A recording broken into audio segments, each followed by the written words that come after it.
Bismillahirrahmanirrahim. Assalamualaikum warahmatullahi wabarakatuh. Alhamdulillahirabbil alamin wassalatu wassalamu ala asrofil anbiya'i wal mursalin wa ala alihi washabbihi ajmain. Subhanaka la ilma lana illa ma 'allamtana innaka antal alimul hakim wa la haula wa la quwata illa billahil aliyyil azim. Amma ba'd. Alhamdulillahirabbil alamin, segala puji dan bentuk rasa syukur kita haturkan pada Allah Subhanahu wa taala yang senantiasa melimpahkan rahmat dan kasih sayang kepada kita semua, sehingga pada kesempatan malam hari ini kita dapat berkumpul kembali bertolabul ilmi. Sholawat beriring dengan salam kita haturkan kepada junjungan Nabi mulia kita, Nabi Muhammad SAW, beserta para keluarganya, beserta para sahabatnya, dan insya Allah merambahnya kepada kita semua sebagai umatnya di akhir zaman yang istiqomah menjalankan sunnah-sunnah beliau. Amin ya Allah ya Rabbal Alamin.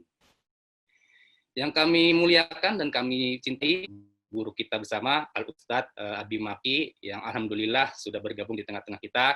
Tak lupa pula seluruh tim dari Life Movement dan juga teman-teman dari Sahabat Tuli dan juga seluruh ayah bunda jamaah dari Life Movement. Semoga dimanapun kita berada, naungan serta rahmat Allah meliputi kita semua. Amin ya Allah ya Rabbal Alamin. Alhamdulillah senang sekali dapat berkumpul kembali di kajian Life Movement hari ini di hari Senin tanggal 14 September 2020 bertepatan dengan 27 Al-Muharram 1442 Hijrah, dan Masya Allah pada kesempatan hari ini kita akan membahas sirah daripada sahabat Nabi yang dimana 10 sahabat Nabi yang dijamin surganya oleh Allah Subhanahu wa taala. Ayah bunda sekalian yang dirahmati Allah Subhanahu wa taala, berhubung pada kesempatan kali ini kajian kita sifatnya free registrasi, jadi kami mohon maaf banget apabila kuota peserta pada kesempatan hari ini sudah memenuhi full, dan juga apabila ada sanak keluarga, saudara yang ingin gabung ikut kajian pada kesempatan kita pada malam hari ini, bisa langsung bergabung di channel YouTube-nya Life Movement. Sekali lagi, bagi saudara ataupun keluarga yang ingin bergabung pada kesempatan kajian malam hari ini, bisa langsung bergabung di kajian YouTube-nya Life Movement. Baik, secara personal saya ingin menyapa guru kita dulu, Ustadz Abi Maki. Assalamualaikum warahmatullahi wabarakatuh, Abi. Waalaikumsalam warahmatullahi wabarakatuh. Waalaikumsalam warahmatullahi wabarakatuh. Masya Allah, gimana Abi? Iya. Sehat Abi ya, sama Umi Alhamdulillah juga ya? Sehat Mas, kabar sehat semuanya. Alhamdulillah, Masya Allah. Senang sekali berjumpa kembali sama Abi dan juga seluruh ayah bunda jamaah Life Movement pada kesempatan malam hari ini. Bi, kalau pada episode sebelumnya kita sudah membahas Khulafa al-Rasyidin, di mana empat sahabat Nabi yang sangat dekat dengan baginda Nabi Rasulullah SAW pada saat itu, dan juga Allah jaminkan surganya. Abi pernah menyebutkan bahwa ada 10 sahabat Rasul saat itu yang Allah jamin langsung, dan 4 kita sudah bahas. Insya Allah pada malam hari ini sisanya 6-nya akan kita bahas, seperti janji yang sebelum waktu itu dia. Amin. Insya Allah. Oh ya, bagi ayah bunda yang dirahmati Allah Subhanahu wa taala, kita akan memberikan free giveaway untuk 4 orang yang masuk di awal Zoom. Nanti caranya seperti apa nanti insya Allah akan saya umumkan di akhir sesi insya Allah. Abi, sosok kali ini kita akan membahas seorang Abdurrahman bin Auf, insya Allah. Yang mana mungkin ayah bunda sekalian, jamaah Life Movement ini sudah tak asing lagi dengan sosoknya. Beliau adalah sosok yang sangat kaya raya pada zaman Rasulullah, dan juga pernah disebutkan dalam sebuah riwayat bahwasanya kapaknya saja terbuat dari emas. Ini Masya Allah banget. Dan juga dengan kekayaannya itu justru membuat jalan mulusnya menuju surganya Allah Subhanahu wa taala. Seperti apa sosok dari Abdurrahman bin Auf? Langsung saja dijelaskan oleh guru kita, Al-Ustadz Abi Maki. Tafadhol Abi, silakan. Bismillahirrahmanirrahim. Assalamualaikum warahmatullahi wabarakatuh. Waalaikumsalam warahmatullahi wabarakatuh. Innal hamdalillah nahmaduhu wa nasta'inuhu wa nastaghfiruhu wa na'udzu billahi min syururi anfusina wa min sayyiati a'malina. May yahdihillahu fala mudilla lahu wa may yudlilhu fala hadiyalah. Asyhadu an la ilaha illallah wahdahu la syarikalah taqriran bihi wa tauhidan, wa asyhadu anna Muhammadan abduhu wa rasuluhu, amma ba'du. Allahumma la sahla illa ma ja'altahu sahla wa anta taj'alul hazna idza syi'ta sahla. Allahumma inna nas'aluka hubbaka wa hubba man ahabbaka wa hubba amalin yuqarribuna ila hubbika bi rahmatika ya arhamar rahimin. Amin ya rabbal alamin. Alhamdulillahirabbil alamin. Sahabat-sahabat Life Movement dimanapun berada, Masya Allah, hari ini bahagia sekali kita akan mempelajari sama-sama untuk belajar mendekatkan diri kepada Allah Subhanahu wa taala dengan cara mencintai orang-orang yang mencintai Allah. Dengan cara mencintai orang-orang yang dicintai oleh Allah dan dengan cara mempelajari pelajaran tentang orang-orang yang mencintai Allah. Maka sebagai muqaddimah yang biasa saya sampaikan doanya itu kan, Allahumma inni as'aluka hubbak wa hubba man ahabbaka wa hubba amalin yuqarribuna ila hubbika. Ya Allah, anugerahkan kepada kami rasa cinta kepadamu dan anugerahkan kepada kami rasa cinta kepada orang-orang yang mencintaimu dan anugerahkan kepada kami amal-amalan yang membuat engkau jatuh cinta kepada kami. Salah satu bagaimana Allah jatuh cinta kepada kita, maka kita mempelajari tentang orang-orang yang dicintai oleh Allah dan orang-orang yang dicintai oleh Rasulullah dan orang-orang mencintai Allah dan Rasulnya. Saya sudah sampaikan di pertemuan yang lalu tentang Khulafaur Rasyidin, ada 4 sahabat Rasul SAW yang terkenal dengan Khulafaur Rasyidin, ada Abu Bakar, Siddiq, Umar ibn Khattab, Utsman ibn Affan, Ali bin Abi Thalib radhiyallahu anhum jami'an. Ini sudah saya sampaikan. Jadi hari ini tidak mempelajari lagi atau tidak mengulang lagi makna sahabat itu apa, bagaimana kemuliaan sahabat, tidak lagi. Karena sudah dipelajari di pertemuan yang lalu. Insya Allah sahabat-sahabat Life Movement yang belum mendengarnya bisa mencari ataupun bisa bertanya kepada Life Movement untuk mengawali daripada kisah sahabat yang pernah disampaikan. Kalau tidak keliru mungkin di bulan Ramadan. Ya wallahu alam. Saya lupa. Ya. Namun insya Allah hari ini kita berlanjut, hanya tinggal 6 lagi. 6 lagi sahabat Rasulullah SAW yang akan kita bahas, yang langsung Rasulullah menyampaikan kalau nama-nama ini sudah dijadikan ahli sorga atau sudah dijamin untuk menjadi ahli sorga. Ada beberapa hadis saya sampaikan dulu di sini, ada hadis riwayat Tirmidzi dan ada 2 hadis cukup yang saya sampaikan nanti. Ya, di sini mengatakan qala Rasulullah SAW, Rasulullah bersabda mengatakan Abu Bakar fil jannah, Umar fil jannah, ya Utsman fil jannah, Ali fil jannah, wa Talha fil jannah, Zubair fil jannah. Ini nama-namanya ya. Wa Abdurrahman ibn Auf fil jannah, wa Sa'ad fil jannah, wa Sa'id fil jannah, wa Abu Ubaidah bin Jarrah fil jannah. Rawi Tirmidzi. Jadi nama-nama yang disebutkan tadi, ini ada nama-nama yang akan disebut dan dipelajari oleh kita. Iya. Hadis lain yang memang ada juga, yang sangat terkenal juga. Hadis ini juga sangat luar biasa sekali. Suatu waktu ini disampaikan, diriwayatkan langsung oleh An Abdurrahman ibn Humaid. Ya. An abihi anna Sa'id bin Zaid haddatsahu fi nafarin anna Rasul sallallahu alaihi wasallam qala. Ini Sa'id bin Zaid mengatakan, qala Rasul sallallahu alaihi wasallam asyaratun fil jannah. Ada 10 yang dijamin untuk menjadi ahli jannah. Abu Bakar fil jannah, wa Umar fil jannah, wa Utsman fil jannah, wa Ali fil jannah, wa Zubair, wa Talha, wa Abdurrahman, wa Abu Ubaidah, wa Sa'ad bin Waqqas. Terus dihitung, ya, baru 9 yang disebut tadi, baru 9 namanya, baru 9, ya. Terus disebutkan para sahabat yang hadir bertanya, mengatakan, karena yang meriwayatkan adalah Sa'id bin Zaid, lalu mengatakan, demi Allah ya Sa'id, saya baru menghitung 9. Satu lagi. Siapa satu lagi? Demi Allah, katakan jujur pada kami. Demi Allah, katakan dengan jujur. Siapa? Kami bertanya satu lagi siapa?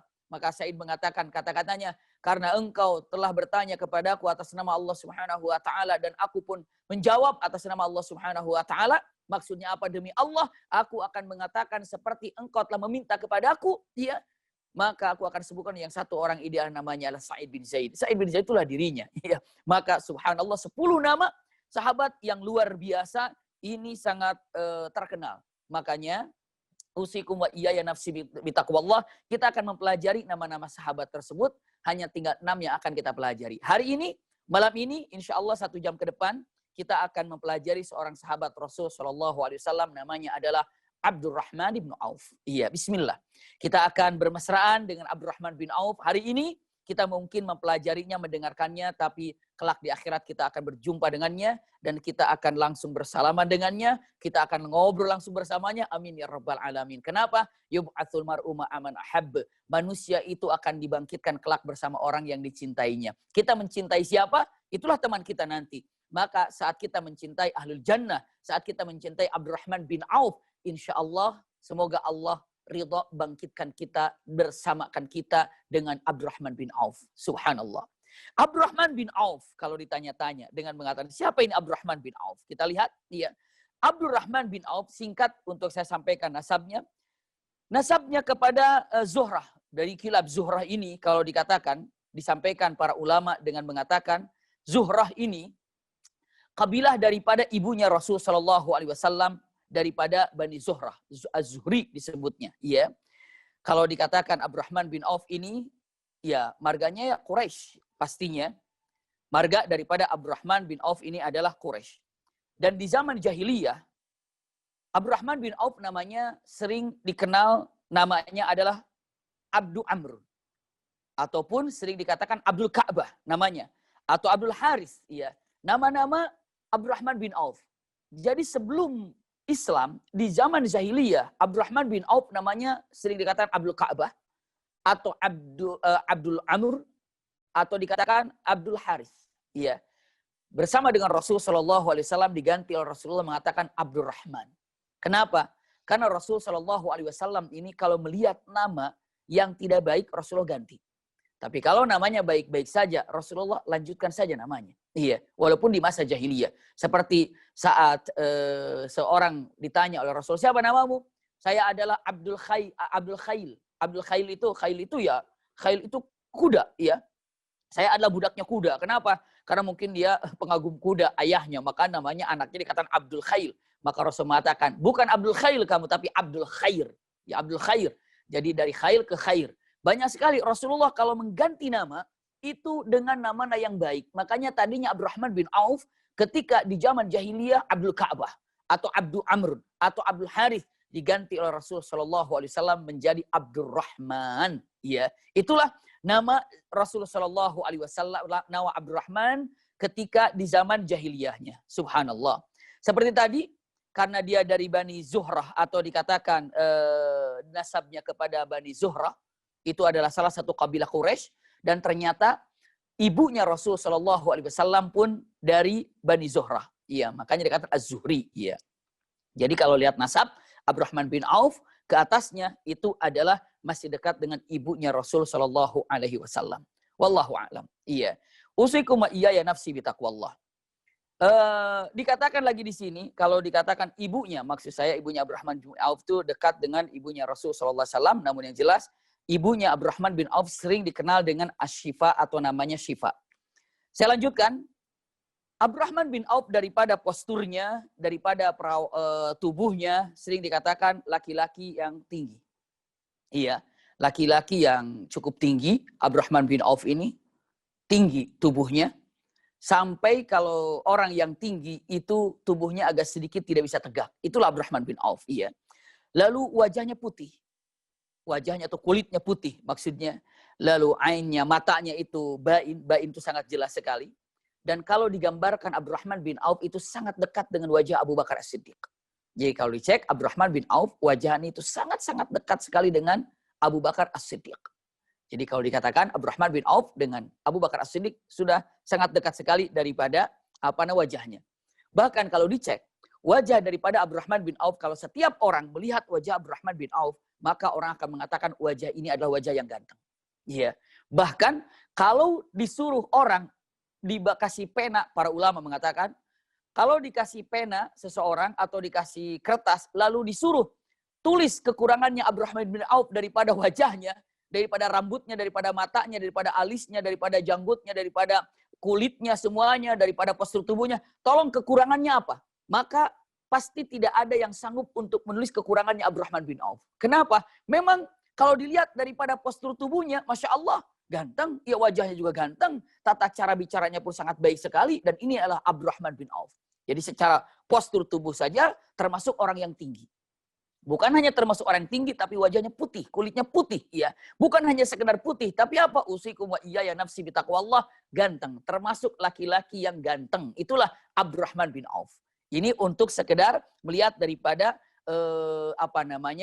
sifatnya daripada Abdurrahman bin Auf. Lanjutkan lagi. Abdurrahman bin Auf, Masya Allah, masuk Islam. Dan luar biasa. Masuk Islamnya Abdurrahman bin Auf, ini adalah ajakan daripada Abu Bakar As-Siddiq. Kalau dikatakan siapa yang mengajak Abdurrahman bin Auf masuk Islam? Jawabannya, yang mengajak Abdurrahman bin Auf masuk Islam ini adalah siapa? Abu Bakar As-Siddiq. Masya Allah. Jadi Abu Bakar As-Siddiq yang mengajak Abdurrahman bin Auf untuk masuk Islam.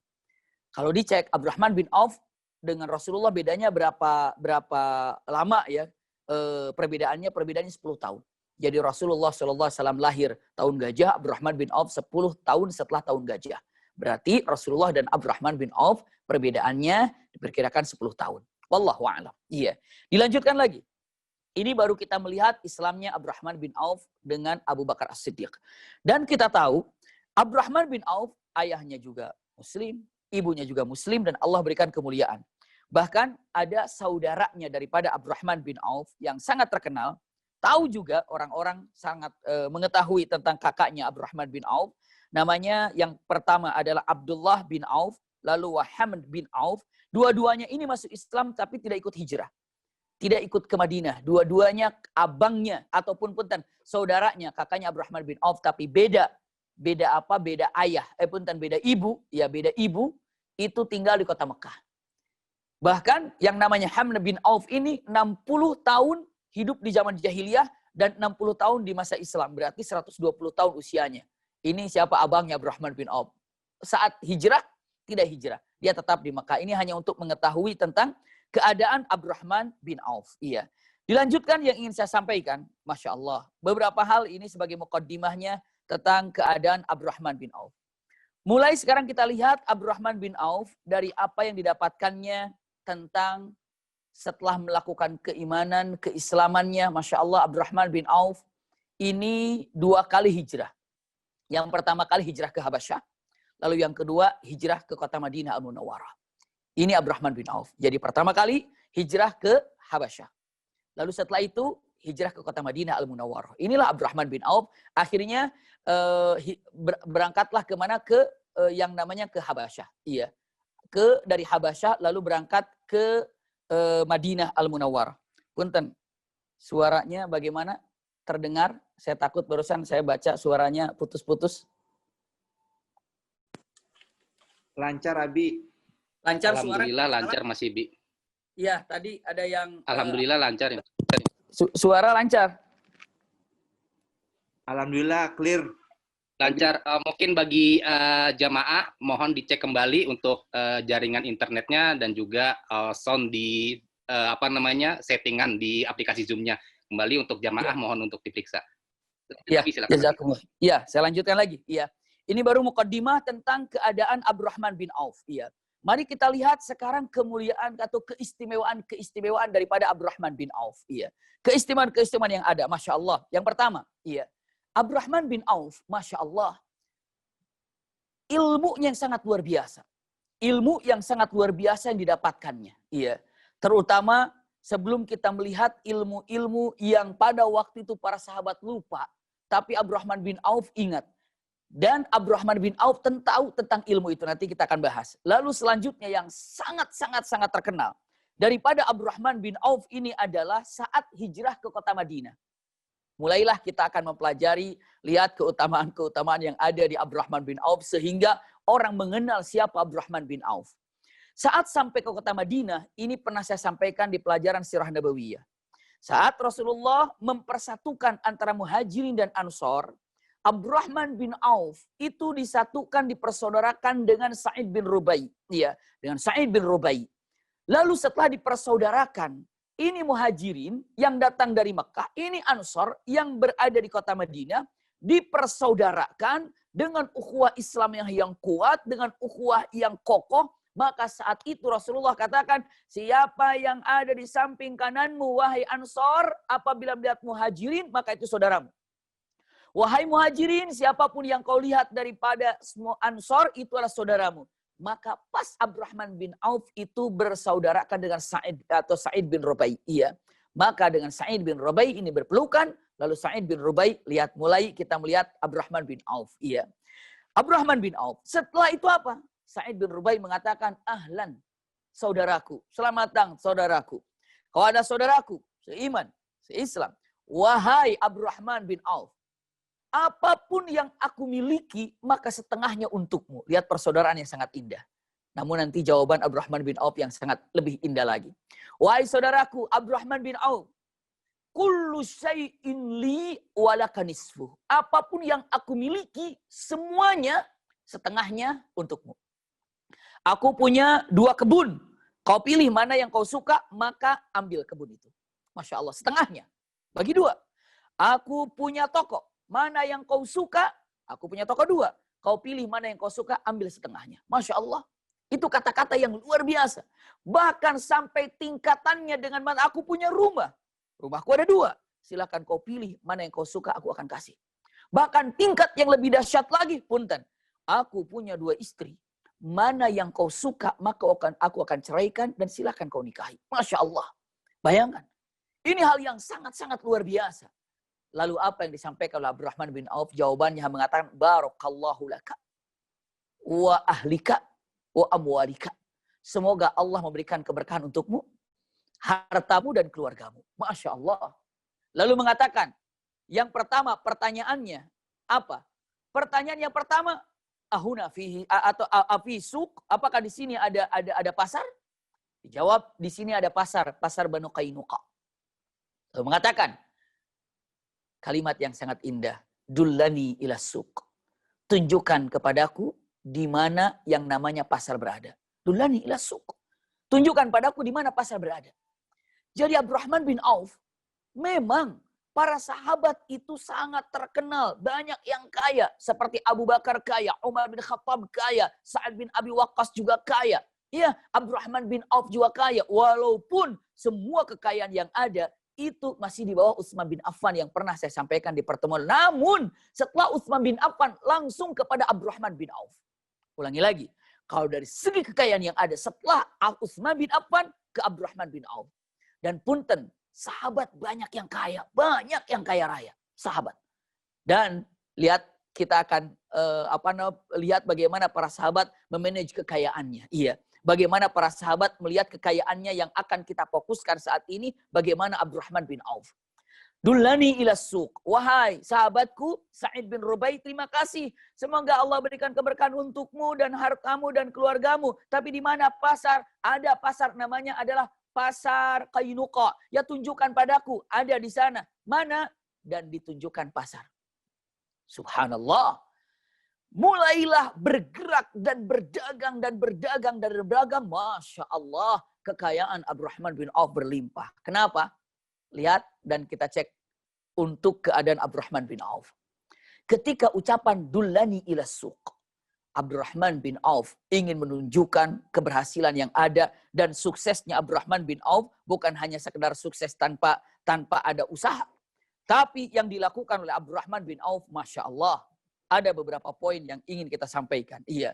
Yang pertama, Abdurrahman bin Auf sadar. Abdurrahman bin Auf tidak mau menerima seenaknya saja ketika diberikan ini setengahnya untukmu. Tidak. Tapi Abdurrahman bin Auf menunjukkan saya pun mampu dan saya pun bisa dan saya pun kuat dan saya pun gagah. Dan itu khas orang mukmin. Abdurrahman bin Auf kenapa berhasil? Kenapa sukses? Karena ada satu sifat yang pertama mengatakan saya mampu dan saya bisa, saya kuat. Ini dia sifat yang dimiliki Abdurrahman bin Auf. Penyebab Abdurrahman bin Auf menjadi sukses di dalam perdagangannya. Para ulama sirah dalam satu karena Abdurrahman bin Auf menunjukkan kegagahannya dan kekuatannya.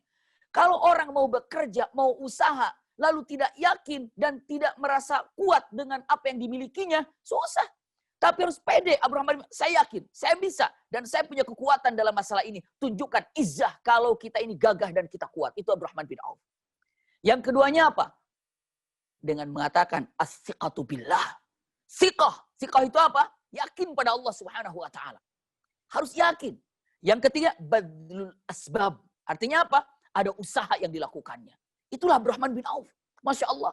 Jadi yang mengawali kunci keberhasilan, langkah pertama Abdurrahman bin Auf ketika, ayo silakan, apa yang dimiliki oleh Sa'id bin Rubai setengahnya untukmu. Tapi Abdurrahman bin Auf tidak. Terima kasih. Ya, tunjukkan di mana pasar. Itu jawaban kata-kata ini, dullani ila suq. Ketika tunjukkan di mana pasar, berarti aku gagah. Dan aku yakin Allah berikan rizki. Dan yang ketiganya dengan mengatakan ucapan yang terindah, dan aku akan bekerja untuk melakukan ini. Itulah yang ada. Jadi ketika dullani ila suq itu bukan hanya perkataan yang gampang. Dullani ila suq ini adalah saya siap nyemplung untuk menunjukkan kekuatan dan kemampuan saya. Dan saya akan langsung bergerak dan yakin pada Allah yang memberikan rizki. Masya Allah. Dan saya akan usaha karena Allah akan melihat usaha saya.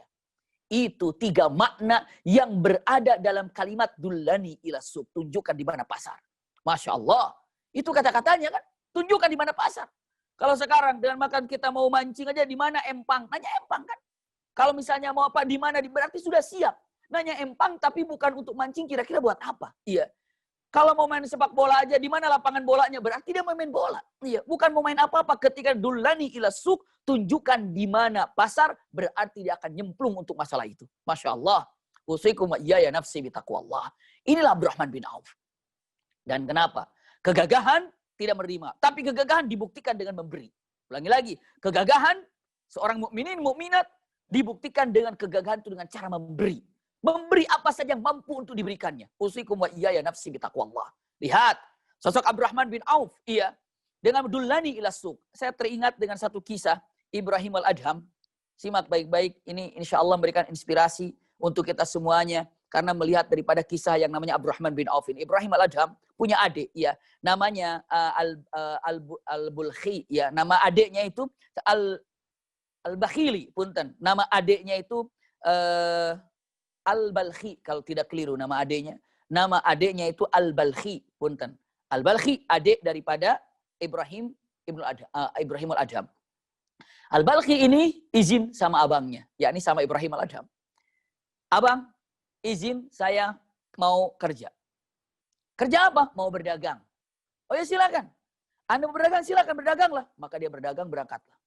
Al-Balkhi ini berangkat dalam perjalanan. Dulu kalau berdagang itu tidak sehari 2 hari. Bisa 5 bulan, bisa 6 bulan. Lama karena perjalanan. Tiba-tiba dalam perjalanan Al-Balkhi ini sedang duduk istirahat. Tiba-tiba dia memandang dan dia melihat.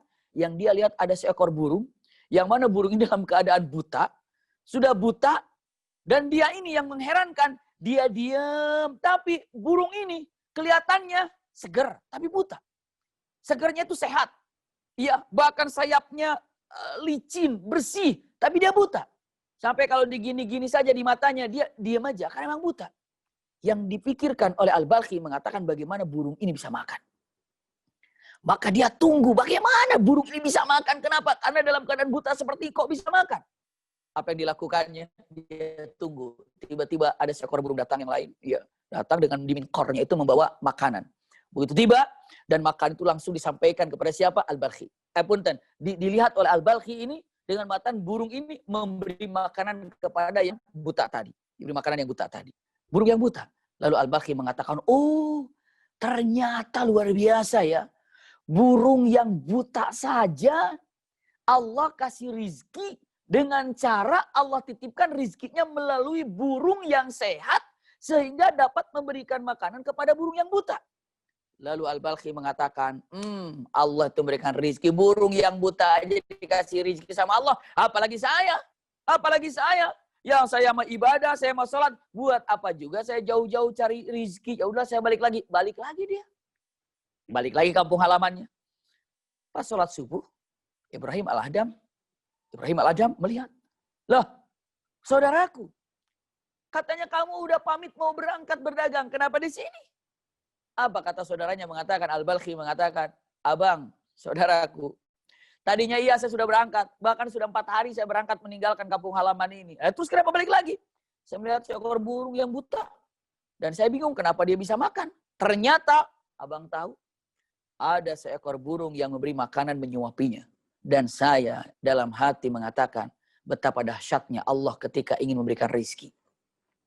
Yang buta saja Allah bisa berikan rizki melalui burung yang lainnya. Dan saya berpikir, buat apa saya jauh-jauh pergi kalau memang rizkinya sudah ada dan Allah sudah berikan rizkinya. Burung saja dikasih rizki, saya pun pasti dikasih rizki. Subhanallah. Apa? Kata Ibrahim al-Adham mengatakan, sungguh luar biasa cerita yang kau dapatkan tadi. Sungguh luar biasa cerita yang kau berikan padaku. Tapi sungguh kau keliru mengambil istinbat, mengambil keputusan. Kenapa? Karena kenapa engkau berpikir ingin menjadi burung yang buta? Kenapa engkau tidak berpikir dengan mata saya ingin menjadi burung yang memberi makanan kepada yang burung buta tadi? Kenapa engkau berpikir mengatakan, oh udah saya cukup jadi burung buta aja yang dapat memberi mendapatkan makanan dari burung-burung yang sehat, dari burung-burung yang kokoh, yang kuat. Kenapa Anda berpikir ke situ? Kenapa Anda tidak berpikir dengan mengatakan, oh ada burung yang buta diberikan rizki, Allah dahsyat ya ketika memberikan rizkinya melalui burung yang sehat dan memberi makanannya. Kenapa tidak berpikir, kalau begitu saya harus menjadi burung yang sehat yang dapat memberikan kepada burung yang buta tadi. Anda salah untuk mengambil keputusan. Anda salah untuk mengambil mana yang baiknya dalam kisah ini. Itulah yang ada. Ya. Maka sekarang tinggal cek saja. Abdurrahman bin Auf mengatakan, Dullani ila suk, artinya kalau melihat daripada kisah yang disampaikan oleh Ibrahim al-Adham ini, seakan-akan mengatakan, jadilah burung yang kuat, yang kokoh, yang dapat memberikan makanan kepada burung yang buta. Ini dia. Makanya dengan Dullani ila suk, tunjukkan di mana pasar berada. Kenapa? Ingin bekerja. Ini Abdurrahman bin Auf. Iya. Maka yang terlihat Abdurrahman bin Auf, kenapa sangat terkenal dengan kekayaannya, dengan kedahsyatannya, hartanya. Kenapa? Karena semua orang kota Madinah tahu Abdurrahman bin Auf punten bergerak, berjalan ataupun yang namanya bekerja itu dari nol dan sangat tahu. Sangat tahu menolak pemberian daripada punten yang namanya Sa'id bin Rubai. Bukan menolak karena apa-apa. Karena ingin menunjukkan izzahnya, kekuatannya. Ini yang terjadi kepada Abdurrahman bin Auf. Masya Allah. Ini yang terjadi. Masya Allah. Dilanjutkan lagi. Lan Abdurrahman bin Auf, ya Rabb, ini untuk diketahui oleh kita semuanya. Yang terjadi kepada Abdurrahman bin Auf bukan hanya sekedar itu. Tapi Abdurrahman bin Auf, Masya Allah. Lama dan lama dan lama.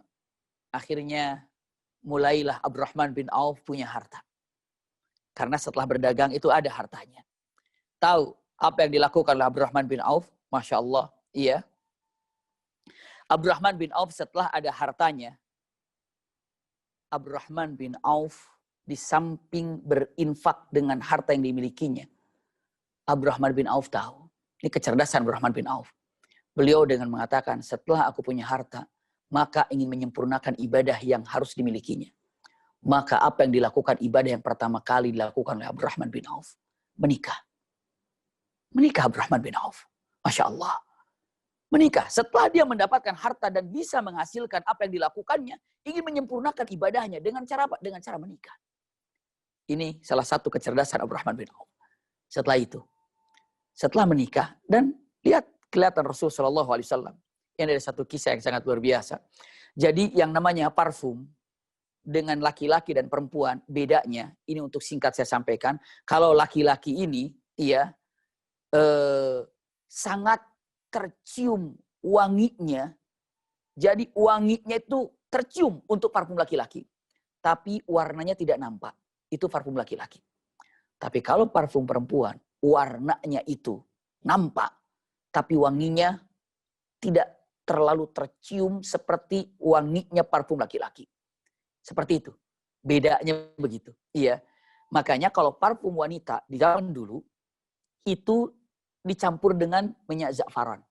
Atau za'faran, minyak za'faran dikasih dengan wangi-wangiannya. Setelah itu disimpan demikian. Ya. Setelah itu baru diapakan? Dipakai. Parfum itu digunakan di mana? Di wajahnya. Ya di wajahnya. Di tangannya seperti itu. Makanya kalau dikatakan perempuan ini, ya, perempuan ini digunakannya pakai apa? Perempuan itu diapakan? Perempuan itu kalau digunakannya, subhanallah, ya, di wajahnya sehingga terlihat merah-merah di wajahnya, di pipinya. Itu adalah perempuan jadi pakai za'faran. Pakai za'faran, bedaknya itu pakai za'faran sehingga kelihatan merah-merahnya. Tapi wanginya hanya sederhana saja. Tapi kalau laki-laki tidak nampak warnanya, tapi langsung di bajunya jadi wanginya semerbak. Satu waktu Abdurrahman bin Auf, subhanallah, Abdurrahman bin Auf datang kepada siapa? Datang kepada Rasul Shallallahu Alaihi Wasallam, datang ke masjid. Setibanya datang ke masjid karena mau sholat, kan harus mempercantik diri, memperindah diri. Iya. Jadi kalau masuk ke masjid itu ya harus good looking gitu kelihatannya ya. Harus nampak bagus kelihatannya. Harus seperti itu memang. Harus wajahnya harus rapi, segala macam rapi. Berjumpa dengan Allah Subhanahu wa taala.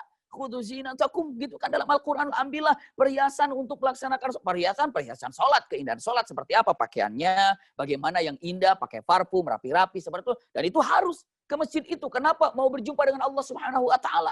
Dan ini adalah yang sebaik-baiknya dilakukan seseorang yang akan berhadapan dengan Allah Subhanahu wa taala.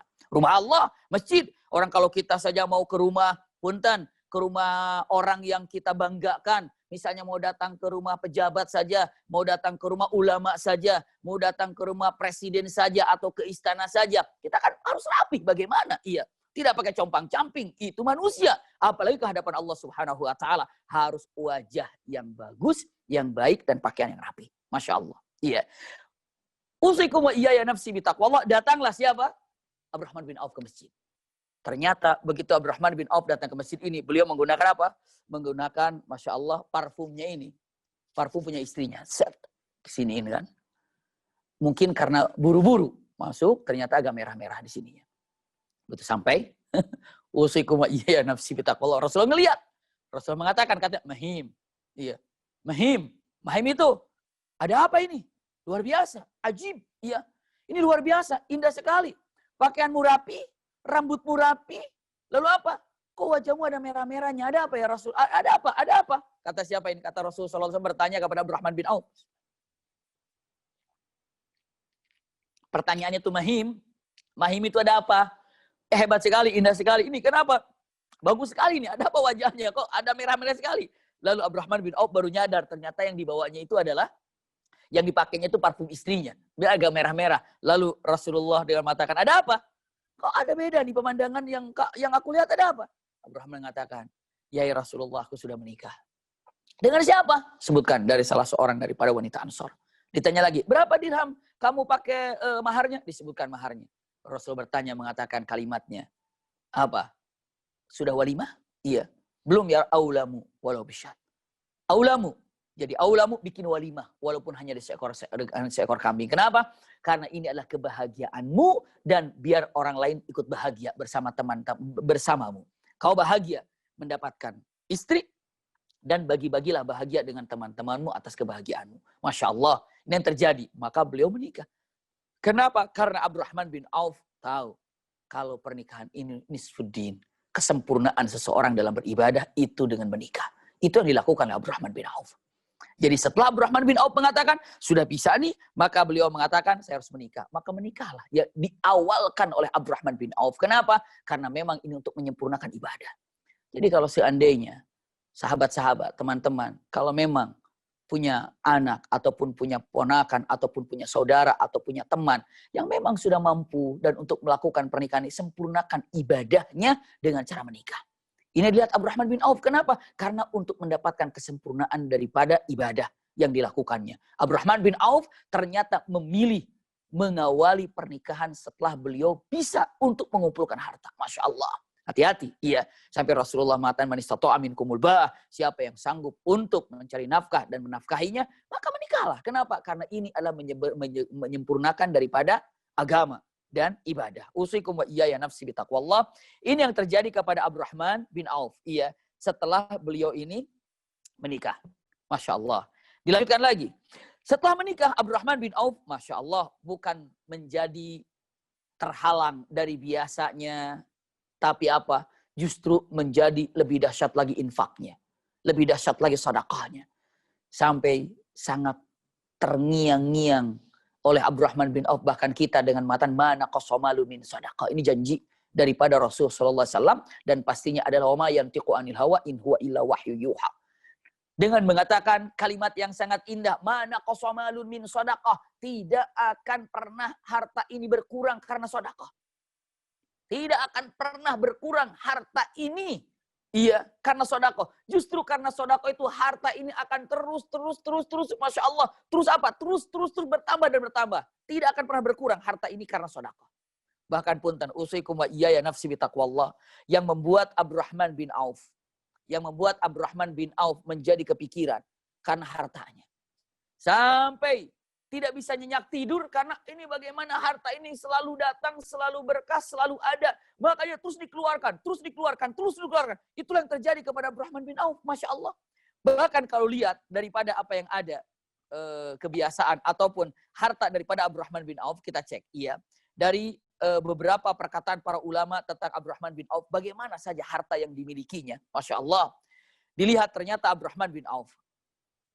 Dari harta yang ada, itu Masya Allah. Dan tidak pernah lepas. Seperempat, jadi kalau 100 jadi bagi 4 gitu ya. Seperempat yang pertama, itu adalah sedekah untuk ahli Madinah. Masya Allah. Iya. Jadi sedekah kepada ahli Madinah. Sedekah untuk ahli Madinah. Ini adalah seperempatnya.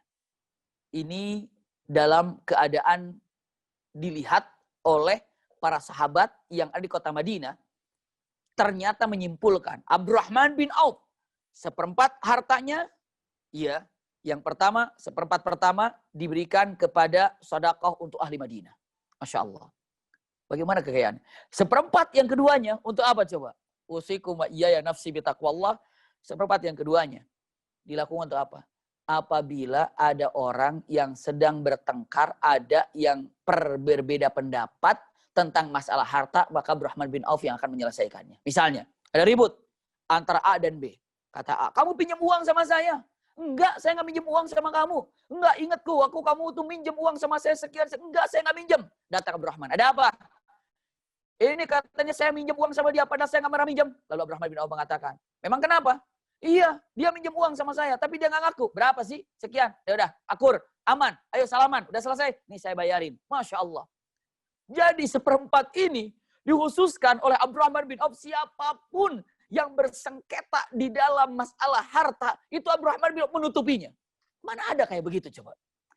Abdurrahman, apakah kamu tidak tahu kalau dia itu dusta atau segala macamnya? Ya Allah, saya hanya ingin menghilangkan daripada pertikaian di antara dua ini. Dia dusta, itu Allah yang tahu. Yang penting harta saya bagaimana caranya habis di jalan Allah dan untuk membereskan orang-orang yang sedang bertikai.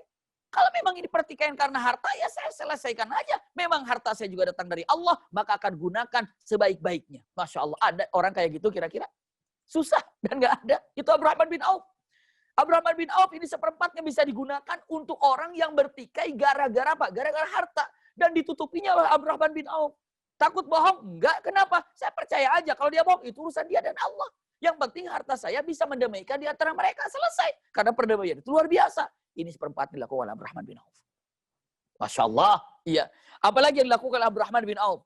Seperempatnya lagi qardan hasan. Ini Masya Allah. Ini untuk apa? Seperempatnya lagi diberikan. Kepada siapa? Ini rutinnya seperti itu Abdurrahman bin Auf. Iya. Seperempatnya diberikan kepada siapa? Orang-orang yang mau bekerja, pinjam modal semuanya. Diserahkan. Ayo. Saya lagi keperluan ini untuk modal. Kasih. Nah, itu dipinjamkan oleh Abdurrahman bin Auf. Dan seperempat lagi itu untuk keluarganya. Dan pastinya keluarganya pun, Masya Allah, berkecupuan dengan luar biasa. Itu Abdurrahman bin Auf. Jadi Abdurrahman bin Auf selalu dalam pemikiran ini bagaimana harta ini kok nggak habis-habis. Iya. Kok nggak habis-habis? Kenapa? Tapi dihabis-habiskannya. Abdurrahman bin Auf tidak untuk poya-poya, beli itu, beli. Tidak. Tapi apa? Bagaimana cara sedekah untuk di jalan Allah, di jalan Allah. Kenapa? Takut. Karena yang paling terakhir, yang paling berat nanti untuk menjadi ahli jannah itu adalah kenapa? Orang kaya yang dihisab semua apa yang dimilikinya. Dari hartanya, apa yang dipunyai, apa yang dimilikinya, itu adalah yang terjadi. Usikum wa iyaya nafsi bitaqwallah. Satu waktu, Abdurrahman bin Auf sedang mau berbuka saum. Sedang ngumpul demikian. Tiba-tiba menjelang maghrib, makanan berlimpah di sana. Makanan berkumpul di situ. Masya Allah. Sampai Abdurrahman bin Auf dengan mengatakan, waduh, makanan berlimpah iya. Begitu menjelang azan, Allahu Akbar, Allahu Akbar. Abdurrahman bin Auf makan kurma satu, lalu dia menangis. Menangis. Minum airnya, lalu dia menangis. Rasul mengatakan, "Wama yubkika ya Abdurrahman, apa yang buat kau menangis, wahai Abdurrahman?" Abdurrahman menjawab mengatakan, makanan begitu dahsyat seperti ini, makan begitu banyak begini. Lalu dia mengatakan, Mus'ab bin Umair wafat di perang Uhud. Sampai tidak ada kain yang dapat menutupi wajahnya. Ditarik ke bawah, wajahnya terbuka. Ditarik ke depan, subhanallah, di atas ke kepala, kakinya terbuka. Mus'ab bin Umair tidak ada kain yang dapat menutupinya secara sempurna. Padahal dia lebih baik daripada aku. Itu kata siapa? Abdurrahman bin Auf. Memuji Mus'ab bin Umair. Dan bukan tawadhu'nya Abdurrahman bin Auf. Hamzah. Iya. Dia lebih baik daripada aku. Dan saat dia wafat pun tidak ada kain yang dapat menutupinya secara sempurna. Padahal dia lebih baik daripada aku. Sementara saya sekarang makanan begitu berlimpah dan saya takut kenikmatan saya disegerakan di dunia dan di akhirat saya tidak mendapatkan apa-apa. Maaf, saya tidak bisa memakan makanan yang berlimpah seperti ini. Cukup saya dengan kurma dan air putih. Lalu dia pergi meninggalkan punten jamuan tersebut sambil menangis. Bagaimana sosok Abdurrahman bin Auf ini? Dahsyat. Itulah terpikir dalam ini hartanya bagaimana. Sampai kebingungan di bagaimana harta yang dimilikinya. Kekayaannya luar biasa dan luar biasa dan luar biasa. Itulah Abdurrahman bin Auf. Untuk kita ketahui dan untuk kita simak. Seperti itulah yang namanya Abdurrahman bin Auf. Masya Allah. Iya. Dilanjutkan lagi. Tentang keindahan dan apa lagi yang kita tahu tentang Abdurrahman bin Auf untuk kita ketahui. Iya. Dari kekayaannya ternyata Abdurrahman bin Auf sangat berlimpah. Luar biasa. Dan sedekahnya tidak pernah berhenti. Terus berjalan. Makanya Rasulullah mengatakan kata-katanya nikmal mal. Iya. Dikatakan punten kata nikmal malus soleh lirajulin soleh. Iya. Sebaik-baik harta yang baik itu adalah yang dimiliki oleh laki-laki yang baik. Ataupun laki-laki yang soleh. Seperti itu. Tidak akan pernah habis-habis. Mana qasomalu min sadaqah. Ini dipraktekkan oleh Abdurrahman bin Auf. Selalu dilakukannya demikian. Usikum wa iyaya nafsi bitaqwallah. Selanjutnya, tadi sudah disampaikan Abdurrahman bin Auf itu menunjukkan izzah, kekuatan ataupun kegagahan diri sendiri. Kalau dirinya adalah gagah, tidak menerima ataupun bukan tangan di bawah. Selanjutnya, punten, thiqah, yakin pada Allah Subhanahu wa taala. Yang ketiganya, dia ini adalah usaha radhiyallahu anhu tanpa diam dan tanpa ketika dikasih diam saja tidak, tapi dia senang usaha, maka itulah terjadi kepada Abdurrahman bin Auf. Iya. Dilanjutkan lagi. Abdurrahman bin Auf, usikum wa iyaya nafsi bitaqwallah. Ini lihat daripada kekayaan yang ada. Iya. Ketika perang Tabuk, Abdurrahman bin Auf, Masya Allah. Itu setelah Utsman bin Affan. Siapa lagi yang paling banyak memberikan bantuan kepada Rasulullah? Tidak lain kecuali siapa? Utsman bin Affan, Abdurrahman bin Auf. Pokoknya kalau dicek Utsman bin Affan ya Abdurrahman bin Auf. Utsman bin Affan, Abdurrahman bin Auf. Seperti itu. Dan tapi kalau Abdurrahman bin Auf, orang-orang Madinah tahu bagaimana di awalnya. Sampai Rasulullah SAW, ulau biyadihi turab. Dalam riwayat lain, lauba'at turab larabih. Kalau seandainya Abdurrahman bin Auf ini jualan pasir di padang pasir, maka dia akan dapat mendapatkan untung, tetap saja untung. Kenapa? Karena tangannya itu Masya Allah memberikan keberkahan. Kenapa tangan berkah? Karena sering memberi. Karena sering memberi. Tangan ini, harta ini akan selalu berkah. Tambah banyak karena saking sering memberi. Orang yang sering memberi, maka sering mendapatkan keberkahan. Usikum iyaya nafsi bitaqwallah. Iya. Coba. Beri kepada orang, maka Anda akan mendapatkan dari Allah Subhanahu wa taala. Maka dengan mengatakan, bahagiakan makhluk siapapun di depan Anda, di sini Anda, maka Allah yang akan membahagiakan kita. Maka ada kata-kata gini, berbuat baiklah kepada siapapun, maka Allah akan memberikan kebaikan kepada kita dari manapun. Terserah Allah, karena semua junudullah. Iya. Usikum wa iyaya nafsi bitaqwallah. Ketika perang Tabuk, sebelum saya sampaikan lebih lanjut lagi. Kita tahu kalau perang Tabuk ini dalam keadaan musim yang sangat paceklik karena belum panen. Saat harus panen, pasukan harus berangkat. Ini mungkin ayahanda bunda, teman-teman daripada live semuanya sudah tahu tentang masalah perang Tabuk. Jadi panen belum mulai atau sebentar lagi panen, lagi musim panen, tapi perang harus terjadi. Maka para sahabat berangkatlah untuk ke Tabuk. Sementara panen ditinggalkan. Masya Allah. Ini pun ujian yang sangat berat para sahabat. Abdurrahman bin Auf memberikan semua apa yang dilakukan. Maka saat itu Rasulullah bertanya, ya Abdurrahman, luar biasa apa yang telah kau berikan. Wa madza abqaita li ahlika. Apa yang telah kau tinggalkan untuk keluargamu? Abdurrahman menjawab mengatakan, yang ditinggalkan oleh aku untuk keluargaku lebih banyak daripada yang telah aku infakkan ini. Masya Allah. Ini Abdurrahman bin Auf. Apa yang telah aku tinggalkan untuk keluargaku lebih banyak daripada apa yang telah aku infakkan ini. Berlipat ganda ya Rasulullah. Rasulullah bertanya, kalau boleh tahu, apa yang telah kau tinggalkan untuk keluargamu yang lebih banyak daripada yang telah kau infakkan di jalan Allah ini untuk perang Tabuk? Jawabannya adalah, yang lebih banyak yang aku tinggalkan untuk keluargaku adalah janji Allah dan Rasulnya, jannah. Masya Allah. Itu pikirannya itu, Abdurrahman bin Auf pikirannya itu jannah, jannah, jannah. Masya Allah. Iya, kenapa? Karena yang ditinggalkan harta yang sesungguhnya itu adalah yang di akhirat. Makanya, punten, jangan puas dengan apa yang sedang di tangan kita, tapi puaslah dengan apa yang telah diinfakkan oleh kita.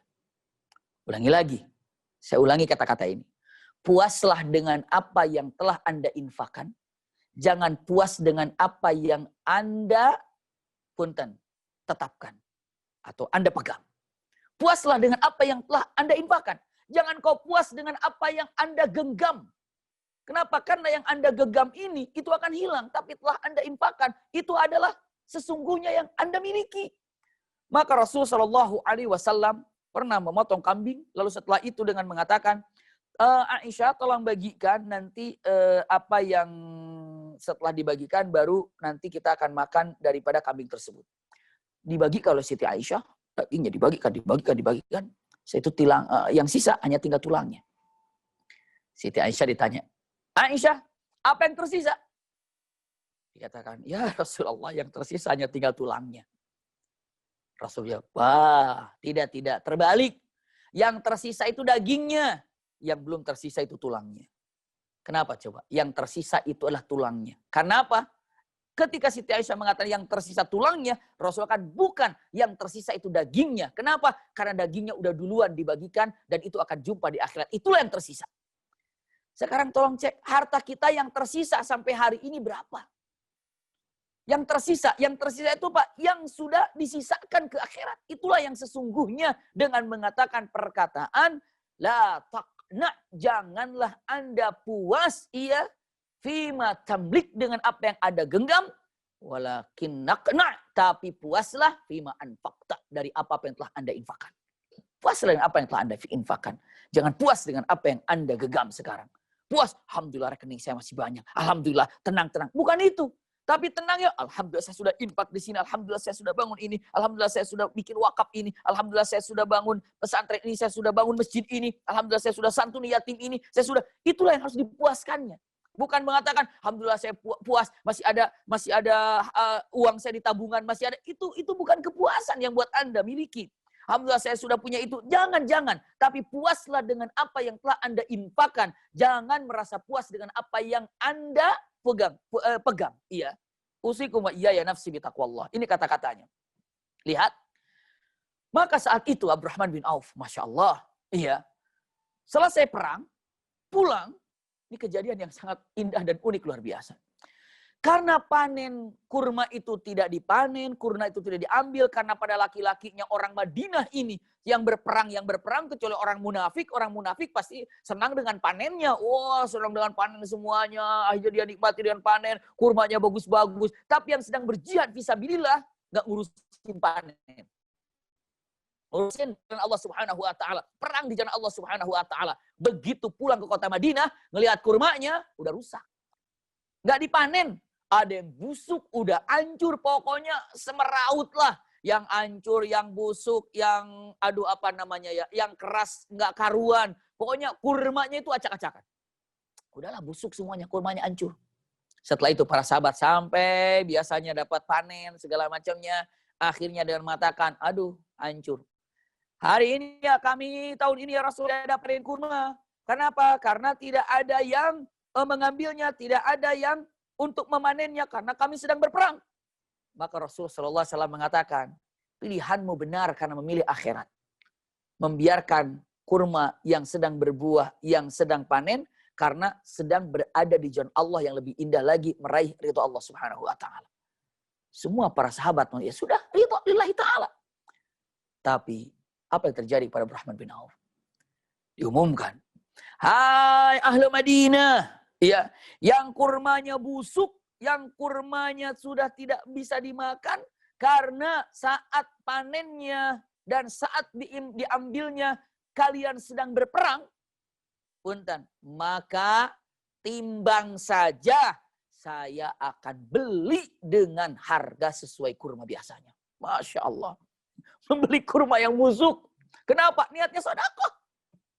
Sedekah. Itu saking mata ini duit ini banyak, apa yang dilakukan untuk membahagiakan orang tuh kayak apa? Seperti apa? Bagaimana cara membahagiakan orang itu? Susah untuk mencari Abdurrahman bin Auf itu. Subhanallah. Setiap orang apabila memikirkan orang lain terhadap kesulitannya, Anda tidak perlu repot-repot. Allah yang akan memikirkan nasib Anda. Itu dia. Jika Anda memikirkan umat, maka siapa yang memikirkan Anda? Allah yang memikirkan Anda. Anda ingin menghilangkan kesedihan daripada umat ataupun perorangan, maka Allah yang akan menghilangkan kesedihan yang ada di dalam hati Anda. Itu dia. Ya Allah, saya ini susah banget nih, kesulitan saya belum selesai ini. Aduh, kesulitan saya nggak pergi-pergi. Iya, pertanyaannya, Anda sudah berapa kali menghilangkan kesulitan yang ada di teman Anda? Anda berapa kali berusaha untuk menghibur teman Anda, mengeluarkan kesulitan yang sedang dihadapi oleh teman Anda? Maka, punten, kalimatnya, subhanallah, yang sudah sangat jelas sekali. Allah akan selalu berada dalam pertolongan kepada seorang hambanya apabila hamba ini masih selalu menolong kepada temannya atau hamba Allah yang lainnya. Maka al-abdu fi auni al-abdi madam al-abdu fi auni akhihi. Punten, kata-katanya, iya. Kalimat yang sangat indah. Punten, usikum wa iyaya nafsi bitaqwallah, berarti ingat jangan sampai kita ini tidak bisa membahagiakan orang lain. Karena siapa yang akan membahagiakan kita? Allah. Jaminannya apabila kita sanggup membahagiakan orang lain. Saya lanjutkan. Lalu setelah itu kurma itu dibeli oleh Abdurrahman bin Auf. Dibeli semuanya, dibeli semuanya, selesai, dibeli semuanya, diambil semuanya.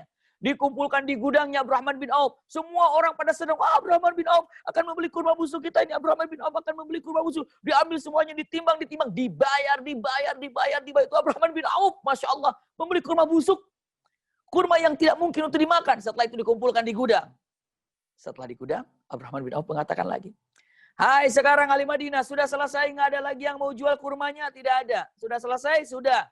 Abdurrahman bin Auf mengatakan, hai, sekarang siapa yang ingin minta mengambil kurma yang busuk itu, silakan ambil. Silakan kalau mau ngambil buat makanan unta kah, buat apa, silakan ambil. Ayo silakan, saya sodakorkan lagi. Masya Allah, beli niat sodakah. Setelah itu diambil, ayo sodakon lagi. Sodakah, silakan mengambil. Orang Madinah mana ada yang mau? Orang-orang Madinah mengatakan, aduh unta saya juga nggak mungkin makan kurma busuk seperti itu, nggak mungkin. Abdurrahman bin Auf, sudah, simpan aja di gudang. Allahu Akbar. Lihat rizki mah Allah yang atur. Tiba-tiba di Yaman ada ta'un. Ta'un itu namanya kalau dikatakan sekarang ini wabah. Yang mana wabah ini tidak bisa sembuh kecuali dengan kurma busuk. Kurma busuk. Bahkan beberapa perkataan dengan mengatakan kalau kurma busuknya itu harus berasal dari kota Madinah. Dan susah di kota Madinah cari kurma busuk itu. Kenapa? Karena orang ahli di dalam mengolah kurma. Jadi kurma itu begitu ngambilnya seperti apa. Orang Madinah itu ahli semuanya. Jadi kayaknya susah ya cari kurma busuk di kota Madinah. Kenapa? Madinah itu orang ahli di dalam masalah pengolahan kurma. Iya. Jadi kalau itu kurma itu busuk berarti tidak ahli dalam mengolahnya. Kenapa saat itu kurma busuk? Karena ditinggalkan saat itu berperang. Maka terjadilah kurma busuk di sana. Datang utusan dari Yaman dengan mengatakan kata-katanya, ya ahlal Madinah, kami dari Yaman sedang mendapatkan musibah, bla bla bla segala macamnya. Terus bagaimana? Nah sekarang ini kami harus mendapatkan obat dan obat itu kurma busuk. Apakah di antara kalian yang kurma busuk? Semua orang kata Madinah, ada tuh Abdurrahman bin Auf yang punya. Itu Abdurrahman bin Auf yang ada. Datang ke Abdurrahman bin Auf. Kata Abdurrahman bin Auf mengatakan, ya sudah, ambil saja. Silakan. Kalau untuk obat, tidak lebih saman. Karena apa? Karena raja sudah menyampaikan dengan uangnya, dengan hartanya. Maka tolong dibeli dengan harga sekian dan sekian. Dilepaskan lagi dengan harta yang berlimpah. Kata Abdurrahman bin Auf, subhanallah, susah banget jadi miskin. Susah banget jadi miskin ini. Kalau kita mengatakan susah banget jadi kaya gitu ya. Kalau Abdurrahman bin Auf susah banget jadi orang miskin ini. Bagaimana caranya ini jadi miskin ini? Kenapa? Memang Allah sudah takdirkan. Iya. Abdurrahman bin Auf itu untuk jadi seperti itu. Ya Rob, itulah kenyataan yang terjadi kepada Abdurrahman bin Auf sehingga sangat terkenal dengan mengatakan punten. Kisah Abdurrahman bin Auf dengan kurma busuknya. Iya. Usikum wa iyaya nafsi bitaqwallah. Memang terjadi kepada Abdurrahman bin Auf demikian. Subhanallah. Dilanjutkan lagi. Abdurrahman bin Auf, ini kekayaan yang sangat luar biasa. Sebelum saya sampaikan, dilanjutkan, Abdurrahman bin Auf keistimewaan yang sangat luar biasa. Ketika perang Tabuk, ketika saat perang Tabuk, Rasulullah SAW, kalau dibilangnya Rasulullah ingin buang hajat. Seperti halnya disunnahkan kalau buang hajat tempat yang cukup jauh, apalagi di padang pasir. Ketika punten, misalnya kita sedang di padang pasir nih, maka mau buang hajat. Pertama, jangan sampai orang lain melihat kita dan kita melihat orang lain. Berarti kita jauh. Ya, kalau sekarang kan ada tutupnya, jadi kita orang nggak bisa ngelihat apa yang ada tertutup, ya rapat. Gitu. Tapi kalau lihat dari sunnahnya, kalau dalam keadaan seperti itu jauh, Anda tidak melihat orang-orang dan orang-orang tidak melihat Anda. Satu itu. Yang kedua, punten. Kalaupun tidak terlihat, ya bagaimana caranya agar tidak terdengar suara-suara yang tidak bagus untuk dikeluarkannya atau didengarkan gitu ya. Rapat, ya. Makanya kalau dalam ruangan seperti itu. Rasulullah SAW jauh dan punten tidak nampak dan tidak terlihat. Usikum wa iyaya nafsi bitaqwallah, dan saat itu adalah waktu subuh. Waktu subuh, iya. Ini Rasulullah ditunggu belum datang-datang. Rasulullah diantar oleh sahabatnya untuk datang, dan setelah itu Rasulullah jauh terlihat, Rasulullah datang dan Rasulullah berwudu. Ya, setelah Rasulullah berwudu dengan sahabat datang, ternyata karena menunggu Rasulullah lama, para sahabat akhirnya melihat takut habis waktu sholat subuh. Maka qomatlah. Ketika qomat diperintahkannya Abdurrahman bin Auf menjadi imam. Masya Allah. Usikum wa iyaya nafsi bitaqwallah. Keindahan yang sangat luar biasa Abdurrahman bin Auf imam. Allahu Akbar. Setelah Abdurrahman bin Auf imam, di belakangnya ternyata Rasulullah tiba setelah 1 rakaat. Setelah Abdurrahman bin Auf, Assalamualaikum warahmatullah. Assalamualaikum warahmatullah. Setelah itu, apa yang terjadi? Rasulullah berdiri 1 rakaat lagi. Allahu Akbar. Semua para sahabat kaget. Rasulullah makmum. Waduh, Rasulullah makmum. Ini bagaimana? Rasulullah jadi makmum ini bagaimana? Seperti apa? Harus bagaimana nih? Wah, apa yang terjadi? Mungkin Rasulullah akan marah nanti. Begitu Rasulullah salam, mungkin Rasulullah akan bilang, kenapa harus qomat duluan? Tunggu aku bagaimana? Pokoknya mungkin akan terjadi demikian atau apa yang terjadi. Dan Abdurrahman bin Auf diam. Apa yang dilakukannya? Saya berzikir, saya menunggu apa keputusan Rasulullah. Tiba-tiba begitu Rasulullah salam, Assalamualaikum warahmatullahi wabarakatuh. Assalamualaikum warahmatullahi wabarakatuh. Rasulullah mengatakan kata-kata yang sangat luar biasa. Apa kata Rasulullah SAW mengatakan? Dengan mengatakan, asabta wa ahsanta. Kamu telah benar apa yang kalian lakukan, dan betul apa yang kau lakukan, dan bagus. Inilah yang harus dilakukannya. Jangan pernah menunggu. Iya, jangan pernah menunggu aku kalau waktu sholat sudah dimulai dan qamat sudah mulai, qamat saja. Makanya sekarang ada jam yang di waktu gitu kan. Kalau waktunya qomat bunyi gitu, ada jam waktu itu. Kalau waktunya qomat titit bunyi, maka qomatlah. Imam belum datang, terlambat, qomat saja. Kalau misalnya imamnya marah-marah mengatakan, kenapa nggak nunggu saya, bla bla segala macam. Rasulullah aja nggak minta ditunggu gitu. Rasulullah aja nggak minta ditunggu, udah waktunya qomat aja. Makanya di setting gitu kan 15 menit kalau dari azan ke qomat, zuhur azan 15 menit baru qomat, asar azan 15 menit qomat, isya azan 15 menit, kalau maghrib azan 5 menit baru qomat, misalnya karena waktunya dekat. Subuh azan baru 15 menit baru qomat, silakan. Begitu 15 menit ternyata bunyi, imam belum datang, qomat saja. Imam tidak boleh marah. Kenapa? Ya, yang namanya telat kan biasa. Kalau misalnya biasanya itu karena mungkin punten, karena ke toilet mungkin lagi kurang enak perutnya, ataupun mungkin karena sedikit ketiduran atau seperti apa sehingga terlambat ke masjid, tidak perlu ditunggu. Kalau memang ada jadi imam lah. Dan imam tidak perlu marah-marah. Rasulullah aja tidak marah. Rasulullah mengatakan ahsanta wa asabta, mengatakan baik apa yang kamu lakukan. Benar apa yang kerjakan. Masya Allah, itu lakukan Rasulullah SAW, dan ini keutamaan daripada Abdurrahman bin Auf. Masya Allah. Ini kalimatnya. Ini adalah salah satu keutamaan Abdurrahman bin Auf menjadi imam. Lanjutkan lagi. Abdurrahman bin Auf, usikum wa iyaya nafsi bitaqwallah.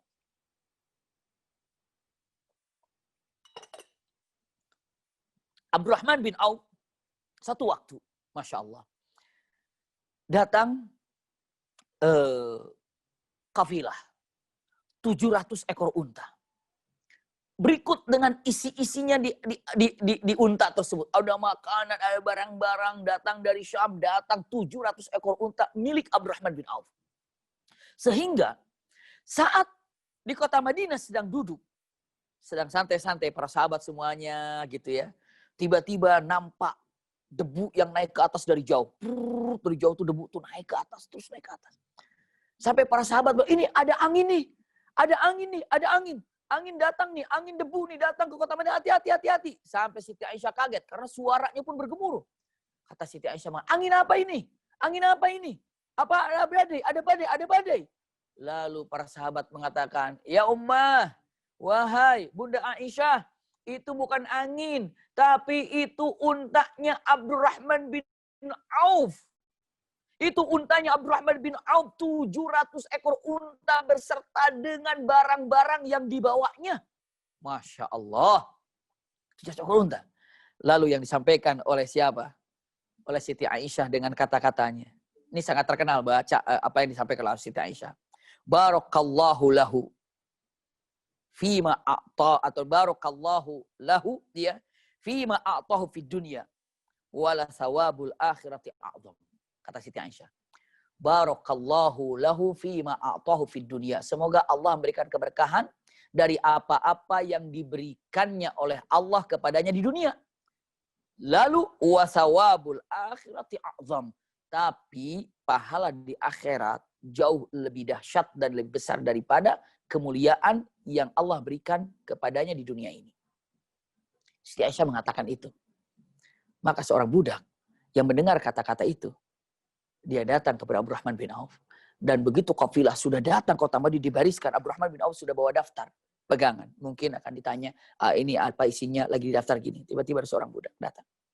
Mengatakan, ya Abdurrahman, salam dari Ummu Aisyah. Oh, Waalaikumsalam warahmatullahi wabarakatuh. Pesan apa?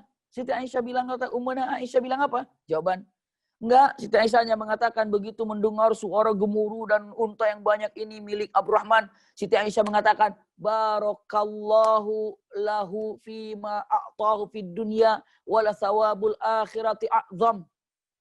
Lagi dicatat gini. Ummu Aisyah bilang begitu, iya. Tutup daftarnya. Dia datang ke Ummu Aisyah mengatakan, wahai Ummu Aisyah, apa yang kau katakan tadi itu benar. Benar. Barakallahu lahu atau barakallahu laka fima a'taka fid dunya wala thawabul akhirati a'zam. Berkah apa yang telah Allah berikan kepadamu di dunia, namun apabila dikaitkan dengan akhirat, diserahkan untuk akhirat, maka pahalanya akan lebih besar lagi daripada apa yang didapatkan di dunia. Maka apa kata Abdurrahman bin Auf? Ya Ummuna Aisyah, ushiduki. Iya, ushiduki. Wahai Ummuna Aisyah, saksikan olehmu. Demi Allah, 700 ekor unta ini bersama dengan isi-isinya, semuanya aku wakafkan di jalan Allah. Aku serahkan di jalan Allah. Tuh, kalau orang sudah ke akhirat itu nggak ada berat-beratnya berbicara akhirat. Ayo akhirat, ayo akhirat, ayo akhirat. Masya Allah, ini kata-kata yang sangat luar biasa. Ya. Dengan mengatakan, ushiduki, ya Ummuna Aisyah. Ya. Engkau menyaksikan, wahai Ummu Aisyah, apa-apa yang aku miliki saat ini, 700 ekor unta, dan isi-isinya semuanya aku serahkan di jalan Allah Subhanahu wa Ta'ala. Masya Allah, ini adalah keindahan daripada Abdurrahman bin Auf. Masya Allah, kata-kata yang sangat indah. Dilanjutkan lagi. Ya, kenapa? Karena seakan-akan Abdurrahman bin Auf ini, bukan seakan-akan, memang ketika menyerahkan, menginfak, Abdurrahman bin Auf itu tidak ada kebingungan dan tidak kesulitan. Kenapa? Allah yang menggantikannya, karena ini semua datang dari Allah Subhanahu wa Ta'ala. Kenapa? Biar beban akhiratnya yang dimiliki tidak berat. Kenapa? Semuanya sudah dilepaskan, karena di jalan Allah, di jalan Allah, berarti dia langsung lurus menuju punten jannahnya. Masya Allah, dengan hartanya. Ya Rabb, inilah Abdurrahman bin Auf. Subhanallah. Iya. Usikum wa iya ya nafsi bitaqwallah. Saya sampaikan lagi. Abdurrahman bin Auf, Masya Allah. Karena Abdurrahman bin Auf itu, lihat istilahnya kalau berbicara tentang Abdurrahman bin Auf, harta yang begitu banyak itu nggak mungkin datang begitu saja. Tapi apa? Keberkahan daripada dagangnya. Dan kenapa dagangnya berkah? Karena infaknya itu yang membuat dia keberkahan didapatkannya. Abdurrahman bin Auf, Masya Allah. Di masa-masa di zaman Utsman bin Affan, beliau ini melihat keluarga ahli Badar ada berapa yang masih hidup. Iya. Karena waktu perang Badar itu ada 313, iya kan? Dicek mana keluarga, mana ahli Badar yang ikut dalam perang Badar yang masih hidup. didata oleh Abdurrahman bin Auf. Ada 100 orang. Ada 100 orang ahli Badar yang masih hidup di zaman itu. Lalu apa yang dilakukan oleh Abdurrahman bin Auf? Abdurrahman bin Auf memberikan hadiah. Apa? Per orang yang 400 dinar. 400 dinar. 400 dinar. Satu orang 400 dinar. 400 dinar. Masya Allah. Wallahu a'lam berapa satu dinarnya. Mungkin lebih daripada 4 gram emas dikatakannya. Berarti bayangin aja 400 kali 4 itu seperti apa. Iya. 4 gram lebih lah kalau dikatakannya. Usikum wa iyaya nafsi bitaqwallah. Ini yang terjadi. Abdurrahman bin Auf memberikan hadiah kepada orang-orang ahli Badar yang masih hidup. Satu orang 400 dinar, 400 dinar. Infaknya luar biasa. Kenapa? Karena yang namanya ahli Badar ini adalah orang yang mulia. Sampai Rasulullah mengatakan, if'alu ma syi'tum. Fa innallaha qad ghafarallahu lakum. Hai ahli Badar, kamu mengerjain apa saja boleh, silakan. Karena dosamu telah diampuni oleh Allah. Kenapa? Kemuliaan yang tinggi ahli Badar ini. Dan Abdurrahman bin Auf membagikannya harta kepada ahli Badar. Subhanallah. Bisa dibayangkan bagaimana indahnya harta Abdurrahman bin Auf untuk kesana, untuk kemari. Inilah yang dikatakan apa namanya Abdurrahman bin Auf. Masya Allah. Sampai punten. Ini sampaikan juga Abdurrahman bin Auf. Ini para boleh dibilang, kalau dibilang para pekerja-pekerjanya, karyawan-karyawannya. Begitu ya. Kata karyawannya bilang begini. Dengan mengatakan, siapapun yang belum mengenal Abdurrahman bin Auf, lalu datang mencari Abdurrahman bin Auf, dan Abdurrahman bin Auf sedang berkumpul bersama kita, pasti mereka tidak akan pernah menemukan yang namanya Abdurrahman bin Auf itu yang mana. Kenapa? Karena pakaian yang dia pakai dengan pakaian yang aku pakai sama. Pakaian yang dia pakai dengan pakaian yang kita pakai, para pekerjanya, itu sama. Bahkan, subhanallah, itulah Abdurrahman bin Auf. Abdurrahman bin Auf. Bahkan Abdurrahman bin Auf pernah membebaskan dalam sehari 30 budak. Masya Allah.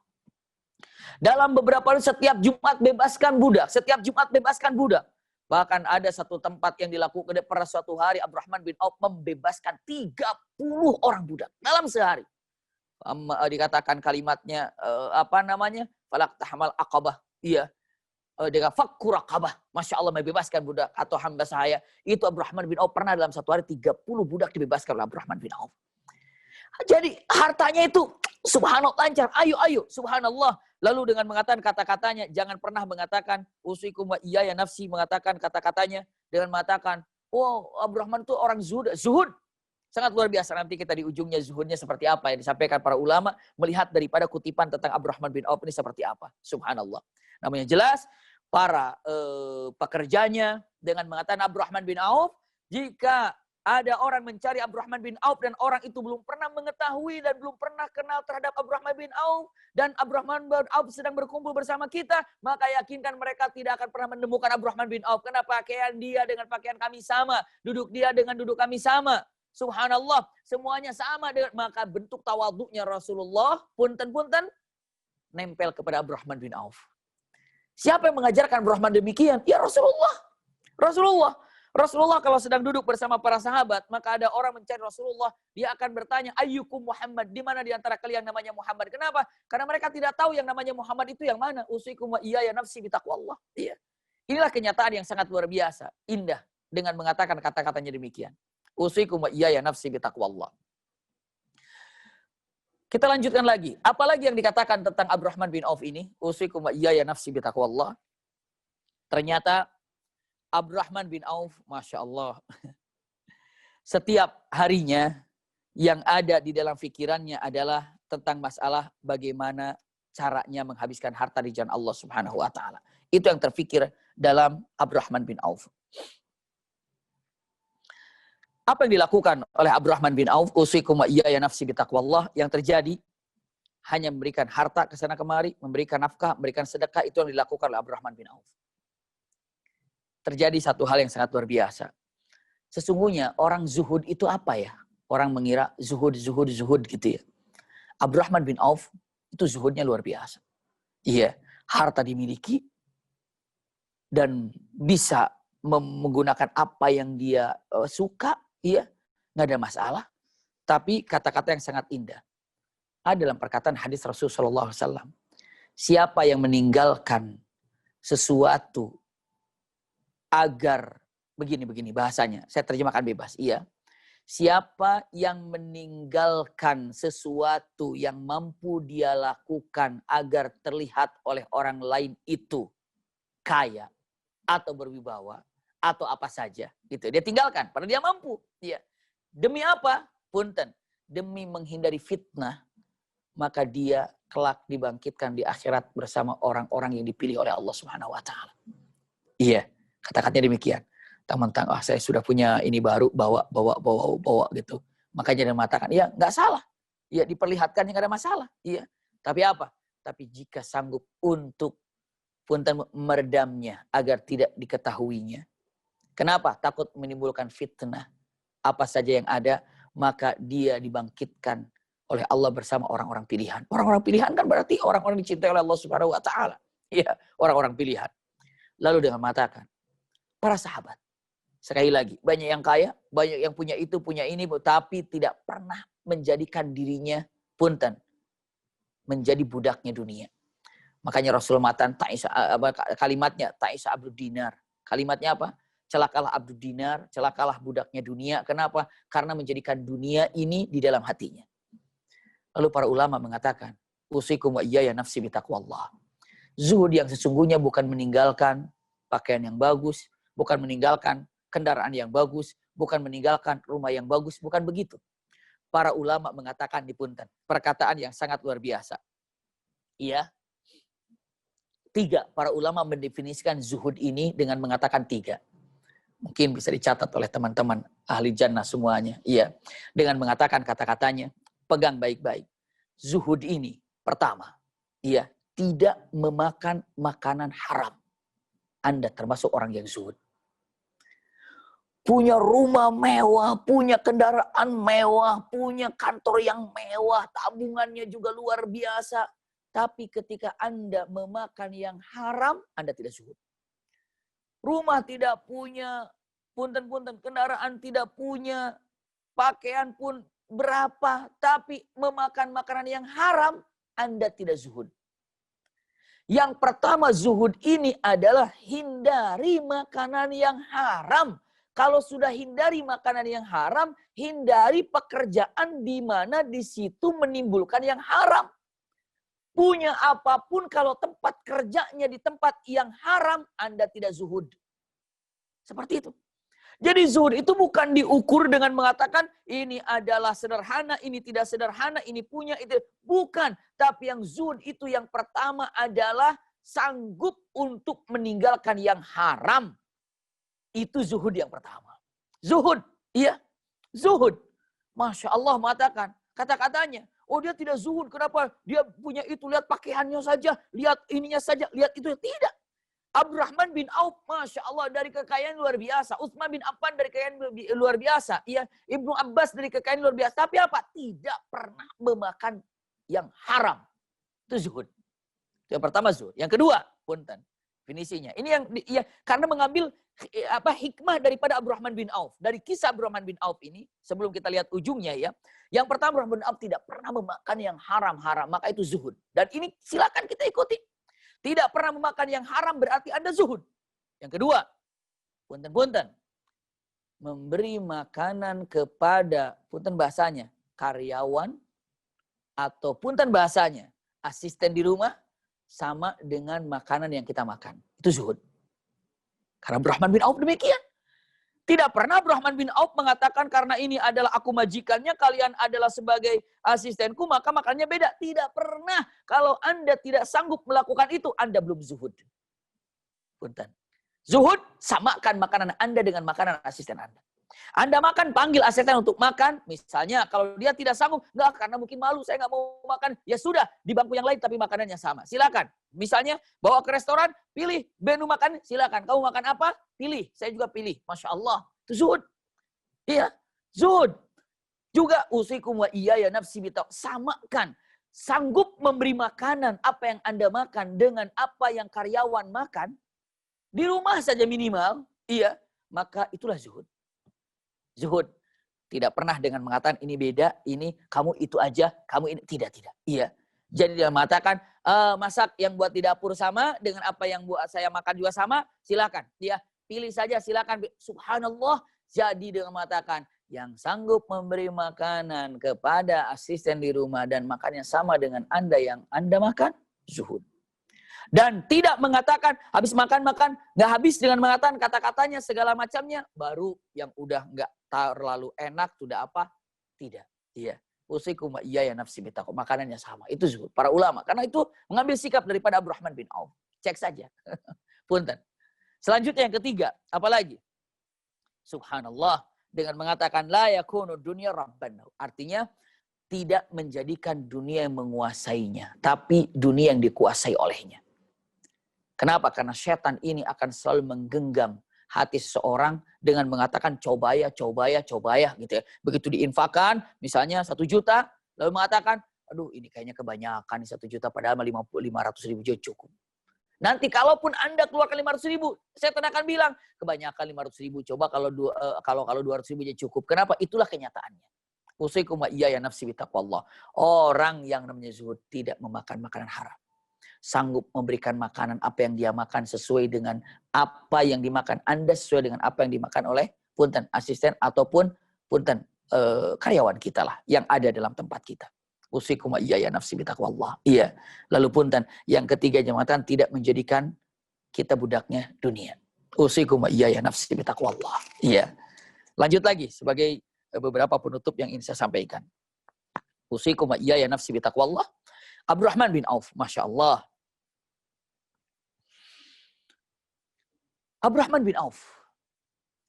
Ini kisah yang sangat luar biasa. Saya akan sampaikan dari mulai urutannya demikian. Punten. Rasulullah SAW menyampaikan kata-kata yang indah. Kata Rasulullah begini. Tolong simak baik-baik.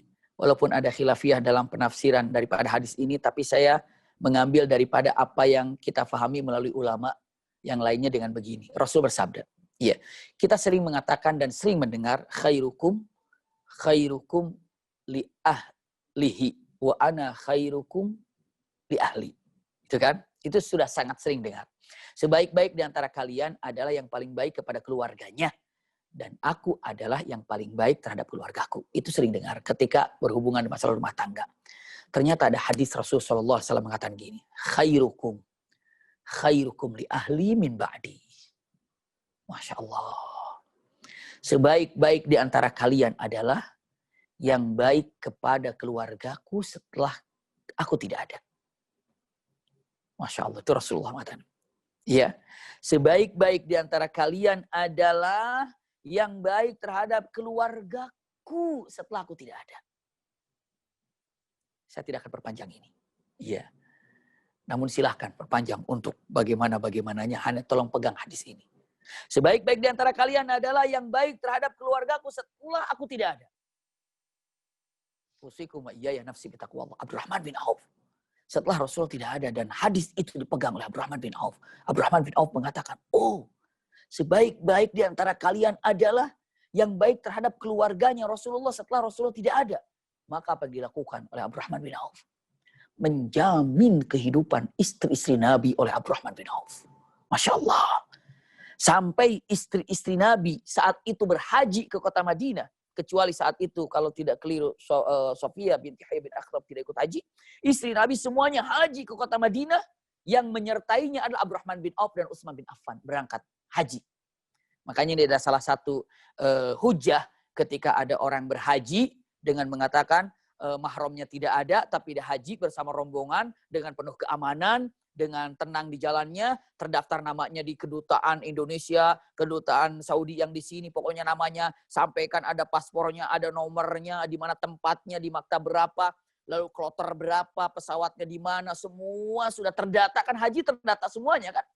Nggak mungkin tidak terdata. Maka para ulama membolehkan. Kenapa? Karena apa? Karena dulu saja istri Nabi berangkat setelah Rasulullah wafat yang menyertainya Abdurrahman bin Auf dan Utsman bin Affan. Maka silahkan ketika berpendapat demikian, ya silahkan. Karena dalilnya pun dengan berdalil kepada hal itu. Usikum wa iyaya nafsi bitaqwallah. Utsman bin Affan punten menjual tanah yang ada di kota Madinah yang dia miliki. Kenapa? Khusus untuk istri-istri Nabi. Untuk membiayainya. Masya Allah. Dijual. Dan tanah yang dijualnya itu 40.000 dinar jadinya. 40.000 dinar. 40.000 dinar diserahkan kepada istri-istri Nabi. Siti Aisyah di situ ada. Sofia bintu Huyai bin Akhtab ada di sana. Siti Zainab di sana juga ada. Zainab bin Jahsh ada di sana. Iya. Ummu Habibah berada. Masya Allah diserahkan. Lalu apa kata istri si Nabi itu? Dahsyat dia mengatakan. Ketika engkau menjual tanah ini. Apakah orang-orang tahu? Oh tahu ya ummah. Ya ummah tahu semuanya apa yang dikatakannya. Tahu semuanya. Apa yang dilakukan. Lalu apa mereka bilang? Mereka mengatakan kepadaku, barakallahu fi amwalika ya Abdurrahman. Dia mengatakan, ya Abdurrahman, ini harta terlalu banyak kalau diberikan kepada kami. Maka kami minta kepadamu, harta yang kau miliki ini, bagikan dulu kepada kabilah Zuhrah. Karena Abdurrahman bin Auf itu dari Bani Zuhrah. Iya. Serahkan ke kabilah Bani Zuhrah. Hadiahkan dulu kepada mereka. Nanti sisanya kepada kami. Maka saat itu punten Abdurrahman bin Auf punten membagikan ke satu kabilah. Kabilah Zuhrah. Sampai tidak ada satu orang pun yang miskin di kabilah Zuhrah. Kenapa? Dibagikan. Masya Allah. Sisanya diserahkan lagi. Ke siapa? Siti Aisyah. Dan istri Nabi yang lainnya. Ini pun masih terlalu banyak buat kami, wahai Abdurrahman. Iya. Bagikan kepada fuqara'nya yang ada di kota Madinah. Dibagikan. Dengan jumlah yang luar biasa, yang rata semuanya. Selesai semuanya, serahkan. Abdurrahman, ini pun masih terlalu banyak buat kami. Bagaimana caranya? Perniat itu untuk istri Nabi. Serahkan juga kepada siapa? Kepada yang kaya. Tapi orang kaya, sedekah saja. Serahkan sedekah. Serahkan. Cukup buat kami, baru serahkan kepada istri Nabi. Setelah Zuhrah, Bani Zuhrah, kaya semuanya. Fuqara Madinah, yang memang itu juga sudah tiap saat disantuni oleh Abdurrahman bin Auf. Iya. Selanjutnya, apalagi? Yang kaya-kayanya sebagai hadiah dari Abdurrahman bin Auf. Dan setelah itu diserahkan kepada istri Nabi. Kenapa? Karena Abdurrahman bin Auf mendengar sabda Rasul SAW mengatakan, khairukum li ahli min ba'di. Sebaik-baik di antara kalian adalah yang baik terhadap keluargaku setelah sepeninggalan aku. Masya Allah. Luar biasa. Luar biasa. Kata-kata yang sangat luar biasa. Ini yang terjadi kepada Abdurrahman bin Auf dengan mengatakan kata-katanya, maka diberikanlah hadiah yang sangat luar biasa. Untuk siapa? Untuk keluarga daripada Rasul Shallallahu Alaihi Wasallam. Istri si Nabi. Subhanallah. Selanjutnya. Iya. Abdurrahman bin Auf. Subhanallah. Bukan hanya sekedar itu. Tapi Abdurrahman bin Auf kecerdasan yang sangat luar biasa seperti yang ingin saya sampaikan tadi, iya, bahwa saat para sahabat di zaman Umar ibn Khattab, iya, di zaman Umar bin Khattab saat itu terjadi di Syam itu taun. Taun itu bala ataupun wabah, iya. Terjadi ada wabah, lalu saat terjadi ada wabah di Amwas, namanya taun Amwas. Maka saat itu Umar bin Khattab akan masuk ke Amwas. Akan masuk ke Amwas. Iya, atau ke Ta'un ini. Ke tempat itu yang namanya saat itu ada wabah Amwas. Lalu Umar bin Khattab berpikir, kalau datang ke Amwas, nanti di sana akan apa? Akan terkena juga penyakit. Lalu kalau pulang, berarti tidak kena penyakit. Apa yang harus dilakukan? Tapi dalam perjalanan menuju ke bermusyawarahlah. Lanjut ke tempat di mana ada wabah atau balik lagi? Lanjut apa balik lagi? Maka Umar bin Khattab mengatakan, ya sudahlah, kita balik aja lagi. Kenapa? Karena kalau datang ke sana nanti kena wabah dan kita bisa sakit. Kembali lagi. Usikum wa iyaya nafsi bitaqwallah. Saat itu apa? Abu Ubaidah mengatakan, ya Amirul Mukminin, apa kita lari daripada qadar Allah? Pada lanjut aja ke sana. Kan semuanya udah takdir Allah. Datang ke sana. Lanjut aja. Lalu Umar bin Khattab mengatakan kata-katanya, tidak begitu. Kita pindah dari qadar Allah menuju qadar Allah. Tapi dalam keadaan seperti itu, datanglah Abdurrahman bin Auf. Apa kata Abdurrahman bin Auf mengatakan? Sebentar. Saya punya jawaban terhadap apa yang kalian perbincangkan. Apakah kita lanjut ke Amwas atau kembali lagi? Di Amwas sekarang banyak wabah. Apakah datang ke Amwas atau balik? Saya pernah mendengar Rasul Shallallahu Alaihi Wasallam tuh.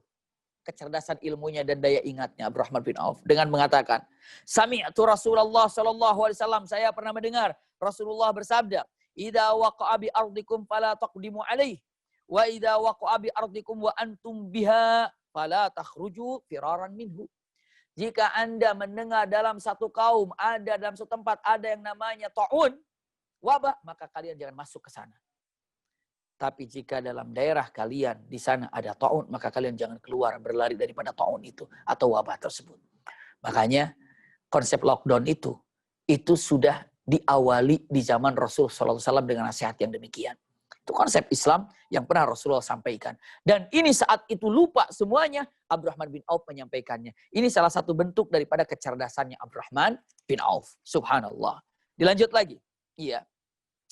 Abdurrahman bin Auf wafat. Pastinya. Dan keinginan beliau wafat ini unik. Ya.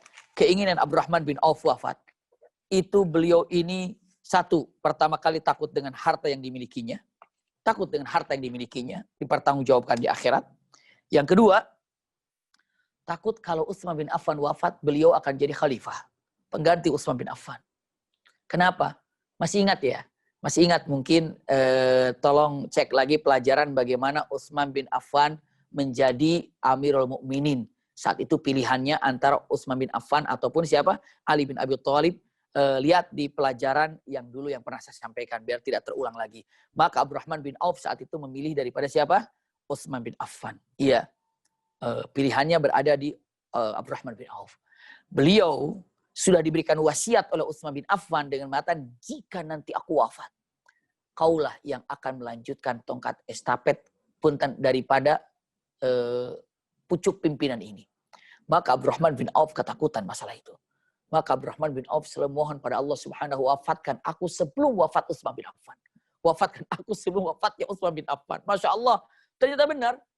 Wafat Utsman bin Affan 1 bulan setelah wafatnya Abdurrahman bin Auf. Iya. Abdurrahman bin Auf wafat duluan, baru Utsman bin Affan wafat. Masya Allah. Itu kejadian yang sangat unik sekali. Kejadiannya. Iya. Wafatnya ini wafat Utsman bin Affan. Usikum wa iyaya nafsi bitaqwallah. Wafatnya Utsman bin Affan tuwfiya radhiyallahu anhu sana 31 Hijriyah wa qila 32 Hijriyah. Wafatnya itu di 31 Hijriyah ataupun mengatakan di 32 Hijriyah. Pada usia 75 tahun Utsman bin Affan ini wafatnya. Jadi Utsman bin Affan, Abdurrahman bin Auf wafatnya di usia 75 tahun. Dan dimakamkan di kota Madinah Al-Munawwarah ataupun di Baqi. Iya. Saya sampaikan, mungkin ada yang bertanya-tanya. Abi Maki, Utsman bin Affan, Abdurrahman bin Auf wafat meninggalkan harta apa enggak? Setelah dibagi sana, dibagi sini, meninggalkan harta enggak? Jawabannya masih meninggalkan harta. Banyak harta yang ditinggalkan oleh Abdurrahman bin Auf. Tercatat, yang ditinggalkan oleh Abdurrahman bin Auf, alfu ba'ir. Yang ditinggalkan itu adalah 1000 unta. Masih banyak. Coba biar tahu nih, bagaimana hartanya Abdurrahman bin Auf. Bagaimana hartanya Abdurrahman bin Auf begitu wafat. Meninggalkan 1000 ekor unta. Masya Allah. Wa mi'atu fars. 100 ekor kuda perang. Masya Allah. Itu luar biasa. 3000 syat. Syat itu kambing. 3000 kambing. Terus yang paling luar biasa, dhahab. Emas. Emas ini yuqassimu bil fu'us. Nah, maka dengan mengatakan kata-katanya, emas ini dibagikannya karena masih batang-batang emas, maka dihajarnya pakai kapak. Iya, pakai kapak dihajarnya. Jadi makanya terkenal dengan kapaknya dari emas, gitu kan? Kapaknya dari emas. Kenapa? Karena kapak yang digunakan membelah emas seperti apa coba itu? Jadi apa namanya, bongkahan emas yang besar ini itu dibelahnya pakai kapak ataupun pakai apa namanya, pakai fuus, itu boleh dikatakan dengan kapak ataupun dengan itu apa namanya, kalau dikatakan godam kali ya, kapak yang besar itu. Dak itu emasnya luar biasa. Emasnya luar biasa. Itulah yang dilakukan Abdurrahman bin Auf. Dibelah emasnya itu dengan fuus, ya, atau dengan kapak. Dibelah. Itu emasnya, betapa besar emas yang dimiliki oleh Abdurrahman bin Auf saat Abdurrahman bin Auf meninggal. Dan punten, yang disampaikan, biar gampang mudah gitu ya. Yang kebagian istrinya Abdurrahman berapa? Abdurrahman bin Auf meninggalkan 4 istri. Jadi dari harta yang ada kan 1/8 untuk istri pertama, istri kedua, istri ketiga, istri keempatnya. Satu orangnya dapat berapa? Satu orangnya dapat 80.000 dinar. Satu orang. Satu orang istrinya mendapatkan 80.000 dinar. 1/8. Yang lainnya, subhanallah. Berapa hartanya berarti yang didapatkan oleh Abdurrahman bin Auf? Subhanallah. Itulah yang terjadi. Ya. Itu yang terjadi. Maka Abdurrahman bin Auf ketika meninggalkan harta yang begitu banyak.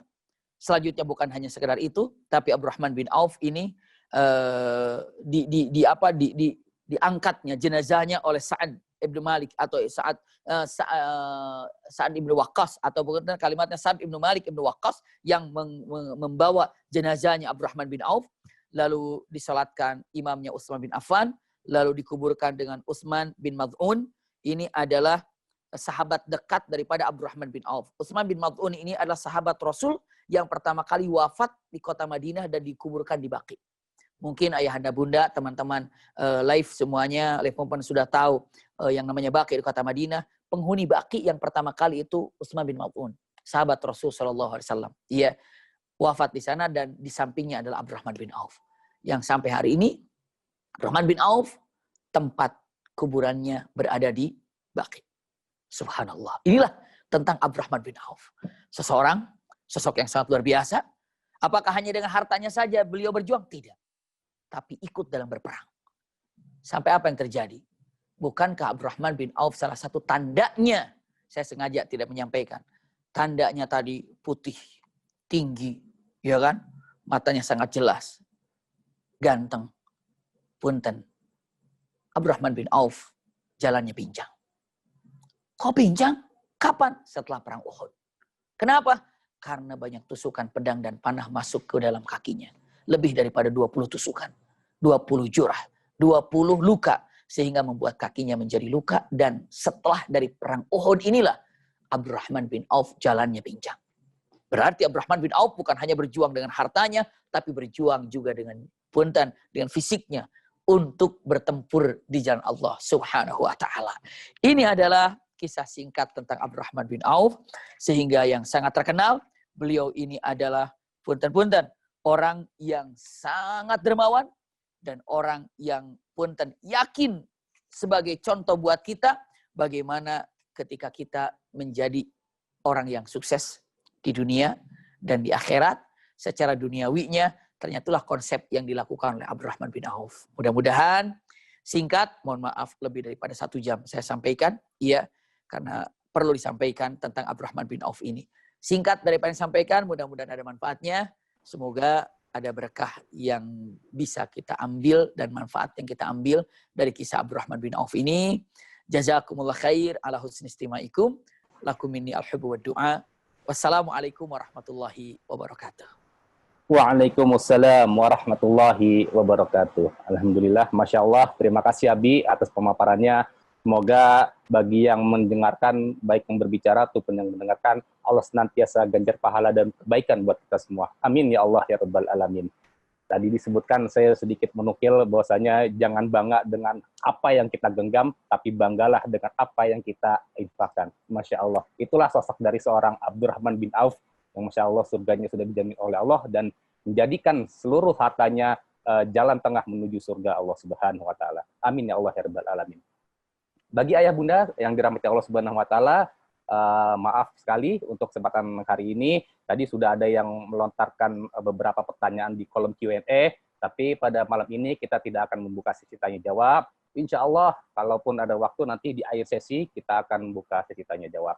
Dan juga seperti yang tadi saya sampaikan di awal sesi, kita akan memberikan beberapa giveaway, diantaranya ada 4 giveaway untuk peserta yang masuk di kajian kita ini duluan, yang masuk duluan, yang login duluan, kita akan memberikan giveaway. Dan juga 4 orang juga yang membuat rangkuman terbaik, dan nantinya rangkuman itu di tag ataupun di posting di Instagram masing-masing. Dan jangan lupa follow ataupun tag Instagram Live Movement dengan follow @livemovement.id. Sekali lagi, Instagram dari Live Movement adalah @livemovement.id. Insya Allah. pada kesempatan hari ini ya kita sudah mendapatkan 4 orang pemenangnya yang tadi masuk duluan, yaitu ada ID dari Sark Oke yang pertama, yang kedua Xiaomi 4A, yang ketiga ID-nya Anak Raja, yang keempat ID dari Dennis 02. Sekali lagi Sark Oke, Xiaomi 4A, Anak Raja, dan Dennis 02. Untuk 4 orang pemenang ini, silahkan mengontak admin dari Live Movement di direct message-nya Instagram Live Movement, nanti akan diberikan hadiah giveaway secara langsung. Baik, Barokallah Abi, terima kasih atas pemaparannya hari ini. Insya Allah kita ketemu di hari Rabu, kita akan membahas sosok dari Zubair bin Awam. Zubair bin Awam ini kalau nggak salah pengawal Rasulullah ya, Bi. Masya Allah, dan kekuatannya ini Tigarnya Rasulullah. Salah satu panglima perang ya zaman Rasulullah. Insya Allah kita ketemu lagi di hari Rabu, dan juga ayah bunda sekalian, kita akan berjumpa di hari Rabu di jam yang sama. Untuk kesempatan kali ini kita sudah selesai pada kesempatan hari ini. Kita tutup kajian kita pada kesempatan hari ini dengan pembacaan surat kafaratul majelis. Subhanakallahumma wa bihamdika asyhadu an la ilaha illa anta astaghfiruka wa atubu ilaik. Wabillahi taufiq wal hidayah. Wassalamualaikum warahmatullahi wabarakatuh.